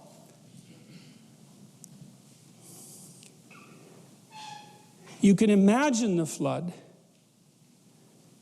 and then you can set yourself straight, and then you can prepare for it. And that means maybe you can stave it off, but it also means that maybe even if you don't stave it off, you could ride it out. And that's actually the story of Noah. Because what happens with Noah is that he can see that things are not good, and that there's a flood coming. And God is maybe letting him know. And it says in the story that Noah walked with God. Remember, and that's what Adam did before he got all self-conscious about the whole thing. He walked with God. We'll talk about that more next time. But what that would mean maybe is because Noah was straight and he put himself together, and his familial relationships were good, because it also says that his antennae were working. And he could see a little farther into the future than someone whose vision was completely obscured by fog and chaos. And he could tell that things were not going to go well. And so he prepared for it. And because he prepared for it, well, then things actually went pretty well for Noah, even though the flood came. And so that's an interesting thing, because that's an indeterminate issue in human existence. How big a hurricane would it take to wipe out New Orleans if everyone was prepared? Well, you're not going to wipe out the Dutch. I mean, that's going to be a tough one, man. You're going to have to conjure up a pretty damn big storm to take out their dikes. Well, how thoroughly defended could New Orleans be if nobody in the municipal and state governments was corrupt? Well, end of the hurricane problem, because that's something that we could clearly deal with. We know how to do it. And the same applies in your own life, is that there are floods coming. You can bloody well be sure of that. That's absolutely 100% certain. Some of them are going to be personal. Some of them are going to be familial. Some of them are going to be social and political and economic. It's like, are they going to be catastrophes for you? Or are you going to ride them out? Are you going to prepare? Well, the first issue might be, well, do you have your act together well enough to see them coming with enough advance warning so that you can take proper measures? Maybe just to sidestep it. Maybe just don't go where the flood is going to be. That's a simple thing. But maybe you don't have that luxury, right? And so it is going to be a catastrophe. Maybe someone in your family is going to get really, really sick, right? And maybe there's just a tiny pathway through that everything doesn't fall apart. It doesn't end in divorce. It doesn't end in death. It doesn't end in sorrow. It doesn't end in catastrophe. But the margin of error is like slimmed down to virtually zero. And every imperfection that you bring to that situation is going to increase the probability that that tragedy is going to turn into something indistinguishable from hell. And that's coming. It's coming your way. Absolutely, certainly. And so then you might think, well, since it's coming your way, maybe the best thing to do is to put yourself together so that when it comes, it can be the least amount of awful possible. So I'll close with a story. This was a very affecting story for me. My mother-in-law had frontotemporal dementia, and she developed it quite young. She was about 55, something like that. And her husband, who was very extroverted, man-about-town guy. I grew up in a small town. Everybody knew him. He was charismatic, drank too much, charismatic, good businessman, quite a remarkable person, a real character. But not exactly a family man, even though he provided for his family very well. But when his wife got sick, he really took care of her, man. It was something to see, because that's no joke, dealing with someone who has Alzheimer's for all intents and purposes, because they get taken away from you piece by piece, and that is not pretty. And then it's also hard, right? Not only is it catastrophic, but it's hard. And Jesus, he just stepped into that like perfectly. And it was way less awful than it could have been. It was just a tragedy. It wasn't hell. And then I was there when she died, and my wife's family are actually pretty good at dealing with death. As it turns out, my wife's sister is a palliative care nurse, and you have to be a pretty tough cookie to be a palliative care nurse, but you can do it, which is pretty interesting, because that means that you can go make relationships with people at the last stages of their life that are genuine relationships, and people just die on you nonstop. And yet, you know, she's a competent, alive, alert, fun person. It's like 2 thumbs up for her, man. That's someone you can rely on in a tragedy. And her other sister is a pharmacist, and my wife has volunteered in palliative care wards and is also very good at taking care of people who are genuinely not in good health. And so we were there when my mother-in-law died, and of course, you can imagine, here's a deathbed situation for you. Your mother-in-law is dying and everyone's at each other's throats. It's like, you think that's uncommon, then your eyes aren't open, because it's plenty bloody common. And then it's not just a tragedy, it's hell. And like, maybe you can stand the tragedy, but you can't stand the hell. And in this situation, that isn't what happened, is everybody pulled together, and what happened was, well, she died. But what was so interesting was the family actually came together more tightly as a consequence. And so, although there was something taken away on the one hand, there was something gained on the other that wasn't trivial. And I'm not trying to be all optimistic and, you know, isn't the universe a wonderful place about all this? Like, someone died in an ugly way, and it was harsh. But God, it was a hell of a lot better than it could have been, and maybe it was good enough. That's the thing, you know, is that this is something that I constantly wonder, is that if people did what they could to speak the truth and pay attention, then maybe the tragedy that's part of life wouldn't have to deteriorate into the unbearable hell that doesn't have to be part of life. And maybe we could actually tolerate the tragedy, or maybe we could even rise above it, or maybe we could even mitigate it, you know, because we do that sort of thing all the time. And so it's always an open question. And the Iliad had put it very well. Are the floods the consequence of the fact that things fall apart? Or are the floods a consequence of the fact that people make mistakes that they know they shouldn't make and make anyways? They sin, right? And that's to miss the mark, right? Because that's an archery term, to sin. And that means maybe they don't even specify the damn target, which is really, you're not going to hit it unless you specify it. Or having specified it, they just say, oh, to hell with it.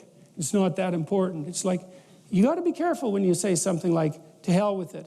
It's not that important. Because one of the things that might happen to you if you say, to hell with it, it's not that important, is that you might actually end up in hell for a pretty prolonged period of time, or maybe for the remainder of your miserable existence, because it's certainly the case that people do exist there, and I've seen them exist there, and once you're there, it's no simple matter to get the hell out.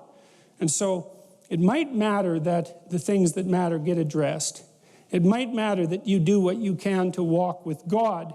Like I said, we'll talk more about that next time. And it might be that that is how you build an ark and are protected from the flood, even if the damn thing comes. And the thing is, it will.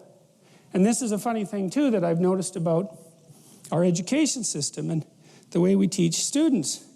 And their trigger warnings and all of that absolute rubbish. I think in most of my lectures, I'd have to have a trigger warning every 15 seconds. So, as I tell my students when they're young, it's like, look, don't fool yourself. You know, you're going to develop a serious illness, at least one, maybe 2 or 3, and one of them is likely to be chronic. And if it isn't you, it's going to be someone you love. It's going to be your husband, it's going to be your parent, it's going to be your kids. That's coming. And so is a lot of death and pain. And so, like, just exactly what sort of person are you going to be when that shows up? And that's the right question. It isn't, how are you going to be happy in your life? It's like, good luck with that. It's a stupid ambition anyways, as far as I'm concerned, because it's too shallow. You know, happiness, you're lucky. That comes and goes like the sun coming out from behind a cloud. If you're happy, man, more power to you. Enjoy it. Enjoy it. It's a gift from the cosmos to be happy. But a pursuit, no, the pursuit is when the damn flood comes, you want to be the person who built the ark. And that's what the story of Noah is about. And the thing is, the flood is always coming. And that's another thing that's worth commenting on with regards to this story is, you know, there's an apocalyptic element to the Judeo-Christian tradition. There's an idea that the end of the world is always at hand and that you should prepare to be judged. And the thing about that is it's true. And the reason it's true is because the end of your world is at hand, and it will certainly come. And when it comes, you will be judged, because it will be up to you to figure out what to do with the fact that your world just collapsed. And that'll be a moral problem of ultimate severity, because it'll push you right to your limits, and you'll find out exactly where your unaddressed weaknesses lie, because that's what happens in a crisis.